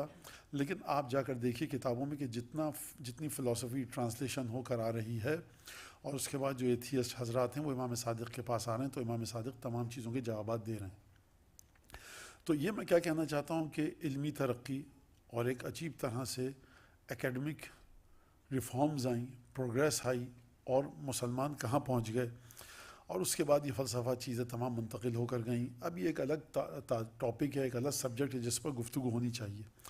میرے کہنے کا مطلب یہ ہے کہ بشر جہاں تک بھی پہنچا ہے یہ اپنی صلاحیت کی بنیاد پر نہیں پہنچا، بلکہ یہ بشر پہنچا ہے. آپ جا کر دیکھیے، میں ایک مثال دوں گا چھوٹی سی تاکہ بات کو آگے بڑھاؤں. کہیں نہ کہیں پر آپ کو وحی، ریویلیشن، اور جو میسج ریویلڈ ہوا ہے آسمان سے، عالم غیب سے، جب تک آپ اس کو نہیں رکھیں گے انسان کی اس پروگریس کے اندر، بات آپ کی سمجھ میں نہیں آئے گی. میں چھوٹی سی ایک آپ کو مثال دیتا ہوں، اور مثال شاید آپ مسکرائیں لیکن مثال ہے، یہ ایگزامپل ہے. ہرا دھنیا، صحیح سنا ہے آپ نے، ہرا دھنیا، پودینہ، منٹ، ادرک. آپ آج کہتے ہیں مولانا حکیم جو ہیں وہ کہتے ہیں کہ ڈنٹھل جو اس کا ہے اس کو آپ شبنم میں رکھیے باہر پانی میں رات بھر اور پیجیے فنا مرض کے لیے. پتوں کو اس کے پیسیے تازے اور اس کو پھر کھائیے تو فنا مرض کے لیے. بوائل کر کے پیجیے تو فنا مرض کے لیے ہے. پتوں کو سکھائیے اور اس کو پودینے کے ساتھ ملائیے تو فنا مرض کے لیے. اگر آپ صرف ہرا دھنیا، پودینہ اور ادرک کو دیکھ لیں جو میڈیسنز بنائی گئی ہیں، اور آپ جائیے ریورس میں اپنی زندگی کو چلائیے 2000 BC، 1000 BC، یہ بشر کو کس نے بتایا کہ ہرا دھنیا ہے؟ جنگل میں جب تم جا رہے ہو اور یہ تمہیں ہرا دھنیا دکھ رہا ہے تو اس کے ڈنٹھل میں یہ اثرات ہیں، لیوز میں، اسٹیم میں یہ اثرات ہیں. خشک کر کے کھاؤ گے تو یہ اثر ہے، گیلا تازہ کھاؤ گے تو یہ اثر ہے. دیکھیے ہم جب دواؤں کی بات کرتے ہیں، میڈیسنز کی، تو وہاں پر بھی ایک ٹائم ٹیکنگ ایک فیکٹر آتا ہے. دوا بنی، پہلے وہ جانوروں پر تجربہ ہوتا ہے، پھر خرگوشوں پر، اس کے بعد انسان آتے ہیں والنٹریلی، اس کے بعد آپ دیکھتے ہیں اس کے بعد یہ بازار میں آتی ہے، مارکیٹ میں، اس کے بعد بھی مشکلات ہوتی ہیں. تو بشر جو یہاں تک پہنچا ہے، آپ کے خیال میں کہ یہ خود اپنی مرضی سے پہنچا ہے؟ بشر کو اگر تائید حاصل نہ ہو، یعنی کوئی شارٹ کٹ کبھی بشر نے لگایا ہے کہ یہ کام اس طرح سے ہوگا. اور اگر آپ جا کر دیکھیے تو انبیاء نے بتایا آ کر کہ یہ چیز اس طرح سے ہوگی، یہ چیز اس طرح سے ہوگی. جناب عیسیٰ علیہ السلام کا واقعہ کہ جب چھوٹے تھے، جھولے میں تھے تو رو رہے تھے، طبیعت ناساز تھی، تو جناب مریم سے کہا کہ فلاں دوا کو اس طرح سے دیجیے مجھے. جہاں مریم پیس کر دیا تو کڑوی تھی، تو حضرت عیسیٰ نے تلخی کا احساس کیا تو جناب مریم جو واقعہ موجود ہے پوچھا کہ تم نے بیٹا خود بتایا ہے تو کڑواہٹ جب ہو رہی ہے تو منہ کیوں بنا رہے ہو؟ کہا کہ وہ تقاضا نبوت ہے، یہ تقاضا طفلی اور صغر سے نہیں ہے. یہ بات آپ اس کو رکھ لیجیے، میں زیادہ آپ کا وقت نہیں لوں گا نہ آپ کا بھی. میرا مطلب یہ ہے کہ اگر آپ لا آف پرابیبلٹیز اور پاسبلٹیز کو نظر میں رکھیں تو یہ جو بشریت جہاں پر ہے یہ اتنی آسانی سے یہاں پر اس کو نہیں پہنچنا چاہیے تھا. اس کو ابھی 2-4 لاکھ سال اور چاہیے کہ بشر یہاں تک پہنچے. کہیں نہ کہیں آپ کو تائید ربانی، ایک طرح سے الہام، ریویلیشن اور ایک اسپارک کو آپ کے ذہن میں آئیں اس کے بعد ہو. بچوں کے لیے کہہ رہا ہوں وہ جائیں، جا کر لوئس پاسچر نے جو ویکسینیشن دریافت کیا تھا، ڈسکور کیا تھا، اور بہت ساری چیزیں ایسی ہیں انہوں نے ایکسیڈنٹلی ایکسپیریمنٹ کر رہے تھے، محنت کر رہے تھے، لیکن ایک چیز آؤٹ آف دا وے جا کر ہوئی ایکسیڈنٹلی، اور انہوں نے اس سے نتیجہ نکالا کہ یہ چیز بن گئی. میں بشر کو، انسان کو نہیں کہہ رہا کہ وہ بالکل نکما ہے، نالائق ہے، کاہل ہے، کام چور ہے، لیزی ہے. یعنی میرا مطلب کہنے کا کہ جہاں پر آج آپ کھڑے ہیں لا آف پاسبلٹیز اور پرابیبلٹیز کو اگر نظر میں رکھیں تو یہاں پر کوئی نہ کوئی شارٹ کٹ ہے جس کے بعد بشر یہاں تک پہنچا ہے. ورنہ آپ مجھے سیدھی سی مثال دیجیے، آپ جا رہے ہیں 4000 BC، ہم اور آپ، ایک دفعہ آپ کو ایک پودا دکھا، صاحب یہ منٹ ہے، کورینڈر ہے، کیا ہے یہ سینمن اسٹک ہے، کیسے پتہ یہ نزلے میں اثر دے گی؟ بھرا ہوا ہے ہندوستان کا جنگل، Taiwan, Thailand, far east, اتنے درخت ہیں. یہ بشر کو کس نے بتایا؟ میرا سوال یہ سیدھا سیدھا معصومانہ کہ یہ جو سینومن اسٹک ہے اس کو نکالو اور اس کو خشک کرو اور ابالو تو یہ فلاں فلاں مرض میں تمہیں فائدہ دے گی. آپ اس کو سوچئے. میں یہی بات ختم کر رہا ہوں. میرا مطلب کیا تھا کہنے کا کہ پروردگار عالم نے جو انبیاء بھیجے ہیں تو انبیاء نے آ کر صرف انسان کو نماز روزہ نہیں سکھایا، انبیاء نے آ کر انسان کو سائنس اور ٹیکنالوجی کی طرف بھی راغب کیا ہے. اور یہ ہسٹری پڑھیے آپ جا کر انبیاء کی. خود یہ انبیاء نہیں بتاتے تھے، ان کے اوپر وحی آتی تھی اور اس کے بعد یہ لوگوں کو بتاتے تھے. خیر، اب رسول خدا کے بارے میں ہم اگر بات کریں کہ پروردگار نے فرمایا وما ارسلناک الا رحمۃ للعالمین، حبیب ہم نے تمہیں رحمت للعالمین بنا کر بھیجا. اگر آپ ان چیزوں کو چھوڑ دیں جو رسول خدا کی فضیلت میں قرآن میں آئی ہیں، رسول خدا کی قرآن میں جو آیات آئی ہیں وہ تقریباً 2600 آیات ہیں رسول خدا کے بارے میں، تقریباً لگ بھگ اگر ہم کہیں اپروکسیمیٹلی، جس میں رسول خدا کو حکم دیے گئے، رسول خدا کی فضیلت بیان کی گئی. میں 4-5 آیتیں آپ کے سامنے رسول خدا کی فضیلت کی پڑھتا ہوں. سب سے پہلی تو یہی آیت کہ وما ارسلناک الا رحمۃ للعالمین، یعنی رسول خدا کا اسٹیٹس اور ایگزسٹنس جو ہے وہ ہے رحمت للعالمین. تو آپ رسول خدا کو سمجھیے، درک کیجئے. اور ایک جملہ ہے جناب امیر المومنین کا جو نہج البلاغہ میں ہے، معذرت روایات کے اندر ہے، نہج البلاغہ میں نہیں ہے، اس کے اندر آپ کو جب میں اس کو جوڑوں گا اور لنک کروں گا اس بات سے کہ رحمت للعالمین، تب آپ کی سمجھ میں آئے گا جناب امیر رسول خدا کی کس شخصیت کی جانب اشارہ کر رہے ہیں. اس کے بعد خدا نے کیا فرمایا؟ ایک تو یہ اسٹیٹس رحمت للعالمین. دوسری بات، اب یہ رحمت للعالمین کس کے ساتھ کنیکشن میں ہے؟ جتنے کنیکشن رسول خدا کے ساتھ، رسول خدا کی ایگزسٹنس کے علاوہ دوسری چیزوں کے ساتھ ہیں اور ہوں گے نیئر فیوچر یا فار فیوچر میں، خدا نے تمام چیزوں کی جانب اشارہ کیا. کیا مطلب اس بات کا؟ رسول خدا رحمت للعالمین ہے. یہ کیا ہے؟ خود رسول خدا کا اسٹیٹس یہ ہے. اب جب رسول خدا اسی رحمت للعالمین بن کر انسانوں کے ساتھ انٹریکٹ کریں گے، بیہیو کریں گے، سوسائٹی میں چلیں گے، تو کس طرح سے چلیں گے؟ میں رسول ہوں، تمہیں نہیں پتہ میں کتنی نمازیں پڑھتا ہوں، روزہ رکھتا ہوں، تم میرے ساتھ یہ کر رہے ہو، خبردار یہ کام مت کرنا، یہ تم نے کیوں نہیں کیا، وہ کیوں نہیں کیا، تمہیں نہیں پتہ ہم اس وقت چائے پیتے ہیں، عجیب لوگ ہو تم. کیا کرے یہ رسول؟ غور فرما رہے ہیں آپ؟ یہ ایک بہت بڑی بات ہے. یعنی کہ اب میں یہیں کی مثال دوں. ایک صاحب نے کہا مولانا جب ہم آئے، بڑے ہائیلی ڈیزگنیٹڈ انسان تھے وہ، جب آئے انڈو پاک سے تو یہاں ان کو بڑی اچھی جاب ملی. ان کے بقول کے 1-1.5-2 سال لگ گئے مجھے یہ سمجھنے میں کہ میں پاکستان میں نہیں ہوں، لہٰذا جو مجھ سے یہاں کے نیٹو لوگ بات کر رہے ہیں ان کو نہیں پتہ کہ میں کتنے گریڈ کی نوکری چھوڑ کے آیا ہوں، اور یہاں پر سب سے ویسے ہی بات کی جاتی ہے. بشر کے لیے بڑی پرابلم ہے کہ بہت مشکل ہے کہ وہ جس ہائی لیول پر ہو تقوی اور علم کے، تمام کے تمام علوم اس کے سینے میں ہوں. کل جبرائیل آیا، پرسوں میں معراج پر گیا ہوں، اور اس کے بعد کوئی بھی آ کر میری ابا کھینچ کر بات کرے، میں کہوں آرام سے بات کرو، مسئلہ کیا ہے؟ اشارہ کروں تو اس کو فنا کر دیں گے لوگ. لیکن کس طرح سے رسول خدا نے بیہیو کیا ہے، یہ ایک بڑی اہم بات ہے. لہٰذا اپارٹ فرام بینگ رسول اللہ، اپنے ڈیزگنیشن کو کبھی رسول خدا نے اپنے پرسنل فائدے کے لیے یوز نہیں کیا. یہ ہم ایک دفعہ پڑھتے ہیں کہ آیت یہ آئی اور چاند کو 2 ٹکڑے کیا، یہ سب اپنی طرف باتیں. آپ بیہیویئر دیکھیے، واقعاً یقین کیجیے کہ رسول خدا کے بیہیویئر کو کوئی سمجھ لیتا تو چاند 2 ٹکڑے کرنے کی ضرورت نہ ہوتی. لہٰذا اب آپ اس طرف آئیے، رحمت للعالمین سرتاپا. اب جب انٹریکٹ کر رہے ہیں، کس طرح سے انٹریکٹ کر رہے ہیں، جو برتاؤ ہے، جو بیہیو کر رہے ہیں سوسائٹی کے اندر، یہ ایک بڑا اہم مسئلہ ہے. پڑھے لکھے انسان کی سب سے بڑی پرابلم یہ ہے کہ کوئی جاہل، نادان، ان پڑھ، ایجوکیٹڈ نہ ہو، اس سے آ کر بات کرے. وہ کس طرح سے اس سے بات کرے؟ یہاں پر آپ جا کر اگر دیکھیے تو ہمارے ائمہ کی حدیثوں میں علم کی صرف تعریف نہیں کی گئی ہے، اس علم کی گئی ہے جس کے ساتھ علم ہو. وہ نالج پسندیدہ ہے جس کا وزیر، جس کا ساتھ اس کی ہیلپ کرنے والا، اس کے ساتھ ساتھ چلنے والا کیا ہو؟ ٹالرنس، پیشنس ہو، آپ کے اندر ہمت و برداشت کرنے کی. یہ اہل بیت کی خصوصیت ہے. یعنی جب آپ کے پاس اتنا علم ہو جاتا ہے، اب کوئی آڑے ترچھے سوال آ کے بچہ پوچھے، مجھ سے بزرگ پوچھے، میں کہوں آپ کو ابھی تک یہ سمجھ میں نہیں آیا، داڑھی کے بال سفید ہو گئے، آپ کے سر کے بال سفید ہو گئے، آپ یہ علم سے میں کیسے جواب دیتا ہوں؟ اگر نہیں دے رہا، اس کا مطلب ہے کہ میری ذات میں ایک ڈیفیشنسی ہے، اور وہ ڈیفیشنسی ایسی نہیں کہ وٹامن ڈی اور بی اور سی کی ہو. یہ وہ ڈیفیشنسی ہے کہ جس کو میرا امام پسند نہیں کر رہا. علم آپ کے پاس ہے، ٹالرنس نہیں ہے، برداشت نہیں ہے. خیر، تو اب رسول خدا رحمت للعالمین، اب یہ رسول معاشرے میں قدم رکھ رہا ہے. مکے کی زندگی الگ ہے، مدینے کی زندگی الگ ہے. حقانیت ہے رسول خدا، یعنی رسول خدا واقعاً ایسے پروف جمع کیجئے کہ جس کے بعد آپ کو یہ اندازہ ہو جائے، اطمینان ہو جائے 70-80% کہ واقعاً رسول خدا حق تھے. اگرچہ آپ کے سامنے قرآن نہ ہو، احادیث نہ ہو، غیر مسلموں نے جو تاریخ لکھی ہے وہ ہو، تو یہ سمجھنے کے لیے کافی ہے کہ رسول خدا رسول ہیں. مدینہ مکے میں آئے، تبلیغ کر رہے ہیں، ایک خاتون کوڑا پھینک رہی ہے، آپ سب کو پتہ ہے. جا رہے ہیں تبلیغ کرنے کے لیے، پتھر مار رہے ہیں. جا رہے ہیں تبلیغ کرنے کے لیے، کانٹے بچھا دیے رستے میں، اذیتیں دے رہے ہیں، ابا کھینچ رہے ہیں، بچوں کو پیچھے لگا دیا، سیٹیاں بجاتے ہوئے، تالیاں پیٹتے ہوئے چلو.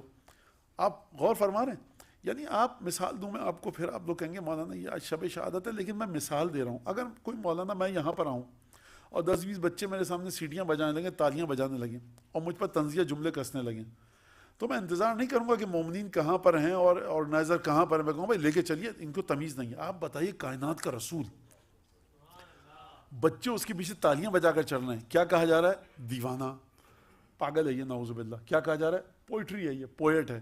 کیا کہا جا رہا ہے؟ منجم ہے، پامسٹروں کی طرح کیلکولیشن کرتا ہے اور چیزیں بتاتا ہے. شاعر ہے، کاہن ہے، مجنون ہے، تمام کی تمام چیزیں کہی جا رہی ہیں. اب یہ دیکھیے رسول خدا کیا فرما رہے ہیں، رب اہد قومی فانہم لا یعلمون. پروردگار یہ میرے شہر والوں کو ہدایت کر دے، ان کو پتہ نہیں ہے کہ کس کو یہ تکلیفیں دے رہے ہیں. آپ کو یہ سمجھنا ہے نا، تو آپ جا کر حضرت نوح کے واقعات کو پڑھیے، حضرت موسیٰ کے واقعات کو پڑھیے. برداشت نہیں کر سکے اور انبیاء جس طرح سے رسول خدا نے برداشت کیا ہے. اور رسول خدا کی برداشت، تحمل، حلم، ٹالرنس اور پیشنس اس مقام پر ہے جہاں پر کوئی نبی نہیں پہنچ سکتا. یہ میں ابھی آپ کے سامنے ثابت کروں گا. لہٰذا جب لوگوں کے ساتھ انٹریکٹ کر رہے ہیں رسول خدا، تو کیا فرما رہے ہیں؟ رحمت للعالمین کو کس طرح سے ایک ان کے سامنے تجلی نکل کر آ رہی ہے. اور اگر تجلی کا میں ترجمہ کروں انگریزی میں تو مینیفیسٹیشن اگر آپ کہیے یا ایمبوڈیڈ کہیے، یہ اس طرح سے سامنے نکل آ رہا تھا. پکچر، پورٹرے، یہ تو اندر ہے نا میرے، ایبسٹریکٹ چیز ہے، باہر نکل کے نہیں آ سکتی. ٹھیک ہے، اگر میں دیر تک دوڑوں تو پسینہ نکل کے آ جائے گا، لیکن اگر میں نہ دوڑوں تو میرا پسینہ نہ نکلے تو آپ نہیں سمجھ سکتے میں کتنا پریشان ہوں، میری پلپیٹیشن کتنی چل رہی ہے، نرو اور میری کس طرح سے جا رہی ہے. لہٰذا اب جو رحمت للعالمین وجود میں ہے، اس کو کس طرح سے تصویر کھینچ کے بتا رہے ہیں، پورٹرے کس طرح سے کر رہے ہیں، اس بات کو ٹینجیبل کرنے کے لیے، ویژول کرنے کے لیے. رب اہد قومی فانہم لا یعلمون. پروردگار ان کو معاف کر دے، یہ نہیں جانتے. اپنے بیٹے کو دفن کر کے آ رہے ہیں، جو چاند 2 ٹکڑے کر سکتا ہے، بیٹے کو دفن کر کے آ رہے ہیں. گھر پہ آئے، خانہ کعبہ سامنے، 10 یا 15 20 50 قدم کے فاصلے پر.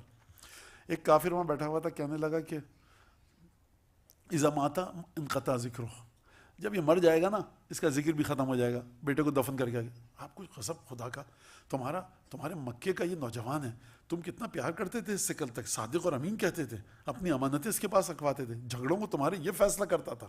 آج اس نے کہا کہ مسلمان ہو جاؤ تو تم یہ کہہ رہے ہو، گلے نہیں لگا سکتے، کنڈولنس کے 2 حرف نہیں کہہ سکتے، بجائے یہ کہنے کے طنز کتنا بڑے. آپ دیکھیے چپتے ہوئے انداز میں، تیر کی طرح، اذا مات انقطع ذکرہ، جب یہ مر جائے گا اس کا ذکر بھی مر جائے گا، کوئی ہے نہیں بیٹا اس کا نام لینے والا. رسول خدا کو دل کو اتنی تکلیف ہوئی، لیکن کچھ نہیں کہا رسول خدا نے. خدا نے انا اعطیناک الکوثر بھیجی ہے، رسول خدا نے کچھ نہیں کیا ہے. لہٰذا اس کے بعد آپ یہ دیکھیے. اچھا اب ایک اور آیت قرآن کے اندر ہے وَلَوْ كُنْتَ فَبِمَا رَحْمَةٍ مِّنَ اللَّهِ لِنْتَ لَهُمْ. حبیب تم کو خدا نے رحمت کا تحفہ تمہارے وجود میں دیا ہے. یعنی ہم نے وہ رحمت, کسی نبی کے بارے میں قرآن مجید میں رحمت کا ذکر اس طرح سے نہیں آیا کہ جس طرح سے رسول خدا کا. رحم دل ہیں, تمام انبیاء رحم دل ہیں, لیکن جو رسول خدا کی رحم دلی ہے وہ کیسی ہے؟ فرمایا فَبِرَحْمَةٍ مِّنَ اللَّهِ لِنْتَ لَهُمْ. حبیب یہ جو تم ان کے سامنے بڑی لینینسی کے ساتھ لیوریج دیتے ہو, نرم ہو, سافٹ ہو, بڑا تمہارا اخلاق ایزی گوئنگ آدمی ہو, تم اسٹریس میں مبتلا نہیں کرتے کسی کو, تو یہ خدا نے تم کو تحفہ دیا ہے. وَلَوْ كُنْتَ فَظًّا غَلِيظَ الْقَلْبِ لَانفَضُّوا مِنْ حَوْلِكَ. اگر تم سنگ دل ہوتے اور تمہارا قسی القلب ہوتے, یہ تمہاری کیفیت ہوتی, اور روڈ ہوتے, بدتمیز ہوتے, اکھڑ مزاج ہوتے, تو کیا ہوتا؟ لَانفَضُّوا مِنْ حَوْلِكَ, تمہارے پاس کوئی نہ آتا. یعنی قرآن فرما رہا ہے کہ یہ لوگ جو تمہارے پاس آ رہے ہیں اس وجہ سے آ رہے ہیں کہ ہم نے تمہیں رحم دلی عطا کی ہے, ٹالرنس عطا کی ہے. دیکھیے ایک دفعہ میں آپ کو کہتا ہوں بھائی فلانا مومن ہے, بڑا رحم دل ہے, آپ کہتے ہیں مجھے کیا آپ رحم دل ہیں. ایک دفعہ رحم دلی, ٹالرنس, پیشنس, حلم, صبر, لینینسی کا مظاہرہ کرنا, لیوریج دینا سامنے والے کو, یہ عام آدمی نہیں دے رہا, کائنات کا رسول دے رہا ہے کہ تم جو بھی کرو. یہاں تک کہ سورہ توبہ میں منافقین نے کہا کہ اذن, یہ کچے کانوں کا, جو پٹی پڑھاؤ بڑی آسانی سے, نعوذ باللہ میں وہ لفظ استعمال نہیں کرنا چاہ رہا, جب آپ کسی کو بڑی آسانی سے ڈیسیو کر دیں, دھوکہ دے دیں, اور اگر ذرا ایک نامناسب لفظ استعمال کروں, کسی کو آسانی سے بیوقوف بنا دیں کوئی بھی بات کہہ کے, تو آپ کہتے ہیں بڑے کچے کانوں کے ہیں, جو بھی کہو سن لیتے ہیں. خدا کو غصہ آیا, رسول خدا نے جواب نہیں دیا. قرآن کے اندر آیت آئی اذن خیر لکم, دیکھو یہ جو تمہاری باتیں خاموشی سے سن لیتا ہے اور تمہارے رازوں کو کھولتا نہیں ہے, انویل نہیں کرتا تمہارے رازوں کو, شکریہ ادا کرو اس رسول کا, اس کو سب چیزوں کا علم ہے, جو آ کر بتاتے ہو خاموشی سے سنتا رہتا ہے. یہ ایک اور رحمت کا طریقہ. اب یہاں پر ایک اور مسئلہ ہے انسان کے اندر. میں حضرت ابراہیم کی آیت کے ذریعے ایک چیز پیش کروں اور واقعہ آپ کے سامنے. حضرت ابراہیم کو آگ میں ڈالا گیا ہے نا, اور قرآن مجید میں آیت ہے یہ موجود. جب آگ میں ڈالا گیا تو جملہ یہ ہے کہ ہم نے کہا آگ سے یا نارو کونی بردن و سلامت, اس طرح سے ہو جاؤ اے آگ کہ ابراہیم کو کوئی تکلیف نہ دی جا سکے. یہ قرآن میں نہیں آیا ہے کہ جب پھینکا رکھ کے تو وہاں پہ پھول اگائے اور گارڈن اگایا, سرکار بڑے خوبصورت پھول اور گھاس پہ آگے گرے حضرت ابراہیم, یہ نہیں آیت میں. آگ جل رہی تھی, اثر خدا نے لے لیا. یہ آپ اس پہ یاد رکھیے گا اپنے ذہن. تو حضرت ابراہیم گرے جا کر آگ میں پھینکنے والے ہیں. جبریل آئے, کہا کہ کوئی حاجت نہیں, کہا خدا سے, کہا خدا جانتا ہے, اپنا بندہ ہوں میں اس کا, اور میرے ساتھ یہ ہو رہا ہے, تو جو مناسب سمجھے گا کرے گا. اپنے بارے میں آیا, برداشت کیا, لیکن جب بیوی اور بچے کو مکے چھوڑ کر آئے نا, تو خدا سے گفتگو, رب انی ترکت من ذریتی, ربنا انی ترکت من ذریتی بواد غیر ذی زرع, پروردگار اپنی بیوی اور 6 مہینے کے بچے کو ایک بیرن بالکل لینڈ ہے, بغیر کسی پودے کے, پانی کے, چلاتی دھوپ میں چھوڑ کے آ رہا ہوں. تو حضرت ابراہیم اس وقت دعا کیوں نہیں کی؟ اب کیوں کی؟ میری ذات تھی, برداشت کر لوں گا, بچہ کیا کرے گا, خدا سے دعا کر رہا ہے. لہٰذا اب جلدی سے آپ ٹرانسفر ہو جائیے رسول خدا کی بارگاہ میں. رسول خدا کی حقانیت کی موسٹ امپورٹنٹ دلیل یہ ہے کہ انسان جس کے کردار میں کمی ہو, جس کا کریکٹر اچھا نہ ہو, کرپشن ہو, بری انٹینشنز ہوں, وہ خود برداشت کر لیتا ہے, لیکن اپنے جو اینسسٹرز ہوتے ہیں, جو اپنے فیملی ممبرز ہوتے ہیں, جو سبلنگز ہوتے ہیں, ان کو فائدہ پہنچاتا ہے. بھائی ہم نے دیکھو جیسا گزار لیا, ان کو تو پریویلیج ہونا چاہیے, ان کو فیسیلیٹیٹ کیا جائے. کس طرح سے فیسیلیٹیٹ کیا جائے؟ رسول خدا سے سب سے نزدیک کون ہے؟ ایک خاتون ہے جو بیٹی ہے, جس کے بارے میں کہا جو اس کے گھر کے دروازے کی بے حرمتی کرے گا اس پہ لعنت ہے. اور اس کے بعد فرمایا جس سے یہ راضی ہو جائے اس سے خدا راضی ہے. اس کے بارے میں فرمایا کہ فاطمہ روحی التی بین جنبی, فاطمہ میری وہ روح ہے جو میرے وجود کے اندر ہے. جب آتے تھے سفر پہ سب سے پہلے فاطمہ کے پاس جا رہے ہیں, جب جاتے تھے سفر پہ تو سب سے آخر میں فاطمہ کے پاس.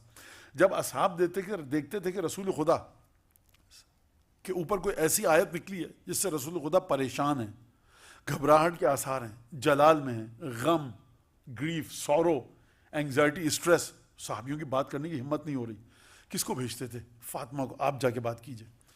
فاطمہ کون واحد ہستی تاریخ کی کہ جب بھی جاتی تھی جناب سیدہ, جب بھی آئیں جناب کلما دخلت علیہ, کھڑے ہوتے تھے, استقبال کرتے تھے, ہاتھ چومتے تھے سیدہ کا, وہ اجلسہا مجلسہ, اپنی جگہ پر بٹھاتے تھے, ورحب بہا, یہ نہیں کہ ہاتھ پکڑ کے چوم اپنی جگہ پہ بٹھا دیا. رحب بہا 2 لفظ ہیں روایت کے, سنیے گا, میں نہیں کہہ رہا, حاکم نیشاپوری کہہ رہے ہیں, اہل سنت کے بہت بڑے محدث ہیں, فرما رہے ہیں قام الیہا و رحب بہا.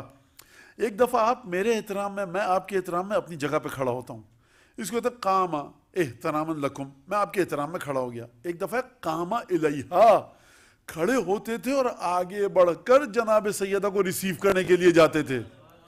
کیا مطلب ہے اس کا؟ مطلب کیا ہے سرکار؟ آپ کو بتانے کی اب ضرورت نہیں ہے, پروٹوکول اتنے ویل ڈیفائنڈ ہیں پریسائزلی کہ اگر منسٹر کے پاس آپ جائیں وہ دروازے تک نہیں آئے گا. اگر آپ پریزیڈنٹ سے ملاقات ہے آپ کی تو آپ انتظار کریں گے, وہ انتظار نہیں کرے گا. وہ آگے بڑھ کے اپنی میز کے پیچھے سے نہیں آئے گا, کس کرسی پہ آپ کو بٹھائے گا, کتنے ڈسٹینس پہ بٹھائے گا, چائے پانی کو آپ سے نہیں پوچھے گا, اور آپ بھی مت کہیے گا وہ کچھ مجھے پانی چائے. یہ پروٹوکول کے خلاف ہے, ویل ڈیفائنڈ ہے پریسائزلی. رسول خدا ایک ایک کام ان کو ڈیفائن کیا گیا, ایکسپلین کر دیا گیا. ایک قدم نہیں بڑھاتا جو شخص خدا کے حکم کے برخلاف. قام الیہا, کھڑے ہوتے تھے اور آگے جاتے تھے, اور اس کا رحبا بہا, استقبال کرتے تھے. بٹیا کیسی ہو, کیا حال ہے, خیریت سے ہو, برابر میں گھر ہے, کیا مطلب خیریت سے ہو, کتنے دن بعد, صبح شام آپ آتے ہیں اس گھر پر. اور اس کے بعد اجلسہ مجلسہ, اپنی جگہ پر بٹھاتے تھے. وقبل یدہا, فاطمہ کا ہاتھ چومتے تھے. ہر چیز کو آپ شاید ڈائجسٹ کر لے آج کا انسان. وقبل یدہا, اس کا مطلب یہ ہے کہ سب سے نزدیک جو ہستی ہے اس کا نام ہے فاطمہ زہرا. سب سے نزدیک جو ہستی ہے اس کا نام ہے علی مرتضیٰ. سب سے جو نزدیک ہے حسن اور حسین ہے. تو اس کا مطلب یہ ہے کہ مکے میں تو چلیے برداشت کر لیجئے, لیکن جب مدینے میں جنگیں ہوئیں اور مال و دولت آنا شروع ہوا تو سب سے زیادہ پریویلیجڈ اور فیسیلیٹیٹ جس کو کرنا چاہیے رسول خدا کو, وہ بیٹی ہونی چاہیے. آپ کو میں ایک دنیاوی لحاظ سے ہیومن سوسائٹی کی لاجک بتا دوں سیدھی سی, کہ اگر آپ بہت زیادہ اس ڈیوائن لیول پہ نہ جائیے, اسی توزیع مسائل کے لیول پر رہیے, تو ایک آپ کو جملہ بتاؤں, خدیجہ کی دولت کہاں گئی 13 سال میں؟ جس کے ڈیلیگیشنز جاتے تھے, جس کے تجارتی کاروان جاتے تھے, اور جو خاتون تھی. اور ابن کثیر نے لکھا ہے, عجیب حیرت ہے مجھے, لوگ کہتے ہیں کہ دولت مند خاتون نہیں تھی, سرکار ابن کثیر نے لکھا ہے کہ انتفع بمالہا اکثر الناس, حجاز کے اکثر لوگوں نے, غریبوں نے جناب خدیجہ کے صدقات سے فائدہ اٹھایا. سب سے بہت پیسے والی خاتون تھی. یہ 13 سال میں دولت گئی کہاں؟ سرکار 13 سال میں یہ مکے کے مسلمانوں کو فیسیلیٹ کیا گیا. جو غلام ہوتے تھے ان کو خریدا جاتا تھا. جو غلام مسلمان ہو جاتا تھا, اس کا آقا اور اس کا مالک, اس کا ماسٹر اس پر ظلم کرتا تھا, تو رسول خدا پیسے دیتے تھے جا کر کہ اس کو بیچ دو, تو وہ بک جاتا تھا, اور رسول خدا خریدتے تھے, آزاد کر دیتے تھے. یہ دولت یہاں گئی ہے. تو میں ایک بات کہہ دوں, مکے میں کھاتے رہے مال خدیجہ کا, مدینے میں آ کر ٹکڑوں پر پلے سیدہ کے, تلوار چلائی علی نے, برکت ملی حسن حسین سے. یہ مسلمان ہیں کہاں پر؟ لہذا آپ یہ خامخواہ کی ہسٹری میں مت جائیے کہ بڑا مسلمان قربانیاں دی. قربانیاں سب کی جناب سیدہ امیر المومنین امام حسن امام حسین کے کہیں بعد ہیں. کیا پوائنٹ اسٹیبلش کرنا چاہ رہا ہوں میں آپ کے سامنے, کہ سب سے نزدیک جناب سیدہ ہیں, صرف بیٹی ہیں. ایک فیکٹر ہے یہاں پر پازیٹیو, کہ جس کی بنیاد پر سب سے زیادہ سیدہ کا رائٹ ہے کہ سیدہ کو فیسیلیٹیٹ کیا جائے. کیوں؟ وہ بابا میری ماں کا جو مال تھا سب خرچ ہوا آپ نے مسلمانوں کے لیے, تو اسٹیٹ کی ذمہ داری ہے نا کہ جب اسٹیٹ مشکل میں تھی اور اس خاتون نے اسٹیٹ کو قرضہ دیا, تو اب اسٹیٹ کے حالات بہتر ہو گئے, لون واپس کیجئے. آپ یہیں پہ رک جائیے, آپ سوچتے رہیے وہ حق کہاں گیا خدیجہ کا. لہٰذا جناب دیکھیے اہل بیت کی کسی بھی ہستی کے اوپر آپ ہاتھ اشارہ کیجئے, بڑا حق ضائع ہوا ہے ان ہستیوں کا. میں ابھی حدیثوں کی بات ہی نہیں کر رہا, جو گوروں نے, جو یورپینز نے ہسٹری لکھی ہے, جو سنی شیعوں نے ہسٹری لکھی ہے, اس ہسٹری کے مطابق بات کیجئے. تو سب سے زیادہ جناب سیدہ کا گھر ہونا چاہیے اچھا, 4-5 نوکرانیاں ہوں, 4-5 نوکر ہوں. جناب سیدہ کو کھانا نہیں پکانا چاہیے. روایت آپ کیا پڑھتے ہیں, چکی پیستی تھی یہاں کے تک کہ ہاتھوں سے خون نکلنے لگتا تھا. اور دوسری روایت کیا ملتی ہے, جھاڑو گھر کی خود دیتی تھیں. جب گئے رسالت مآب تو کچی زمین تھی, ٹائلز تو لگے ہوئے نہیں تھے, موزائک نہیں تھا, سیمنٹڈ نہیں تھی, تو اتنی گرد اڑی تھی کہ پوری کی پوری چادر جناب سیدہ کی مٹی کے اندر آلودہ ہو چکی تھی. تو اب آپ یہ دیکھیے کہ یہ کیا مسئلہ ہے. انسان اپنے بچوں سے کہتا ہے دیکھو ہم نہیں کر رہے تم کو فیسیلیٹیٹ کرتے ہیں، اور اس گھر کے اندر وہ خاتون ہے جس کو آپ اپنے ناجائز اختیارات کا استعمال کر کے فیسیلیٹیٹ نہیں کر سکتے، بلکہ اس خاتون کا حق یہ ہے کہ اس کا شوہر ہیڈ آف دی اسٹیٹ کی جان بچا چکا ہے، اس کا شوہر شب ہجرت بستر پر سویا، رسول خدا کی جان بچی ہے، اس کے شوہر نے بدر میں بڑے بڑے کافروں کو مارا ہے، اس کے شوہر نے احد میں رسول خدا کو ہاری ہوئی جنگ اکیلے جتائی ہے، اس کے شوہر نے خیبر، خندق، بدر، احد، حنین کہاں کہاں پر کارنامے انجام دیے۔ سرکار ہمارے جیسے ملکوں میں اگر کوئی اچھا کارنامہ انجام دیتا ہے فوجی تو 400-500 ایکڑ زمین مل جاتی ہے اس کو، فرٹائل لینڈ، اور اس کو کہا جاتا ہے آپ کے بچوں کے لیے جب تک آپ زندہ ہیں آپ کے بچے ہیں آپ کو میڈیکل فیسلٹیز ملیں گی، جس یونیورسٹی میں پڑھنا چاہیں 50% آپ کے بچے کے نمبر آ جائیں 100% اسکالرشپ پر، اور اس کے گھر والے اگر جائیں پریزیڈنٹ سے ملنے تو 2-3 دن میں اس کو ٹائم مل جاتا ہے۔ کیوں؟ یہ ہیومن ویلیوز کی اقدار کا آپ خیال رکھ رہے ہیں کہ جس نے اتنا ہم کو فیسیلیٹیٹ کیا، اتنا ہماری مدد کی، اتنا ہم کو ہیلپ آؤٹ کیا، اس کا یہ حق ہے۔ آپ کرپشن کی بات نہیں کر رہا، اس کا یہ حق ہے کہ اس کو یہ کیا جائے۔ تو کارنامہ سب سے بڑا یہ ہے کہ جناب امیر المومنین نے فرمایا، امام صادق نے فرمایا، اس جعفیہ ما خاصتے، اگر تم کو دیکھنا رسول خدا کے نزدیک ترین کون لوگ ہیں تو دیکھو جا کر کہ کون رسول خدا کی طرح بدترین زندگی گزار رہا ہے، غربت کے ساتھ گزارا ہے، کس نے بھوکا رہ کر رسول خدا کے ساتھ رہا، کس کے کپڑے پرانے سے ہیں، کس کے کپڑے پھٹے ہوئے ہیں، کس کی چادر میں پیون لگا ہوا ہے، جا کر دیکھیے۔ تو یہ رسول خدا کی حقانیت کی دلیل ہے، جناب سیدہ کی زندگی، جناب امیر المومنین کی زندگی، اور اس طرح سے بھوکے رہیں، یعنی گفتگو اس پر کی نہیں جا سکتی۔ کہ درود پڑھیں محمد آل محمد پر۔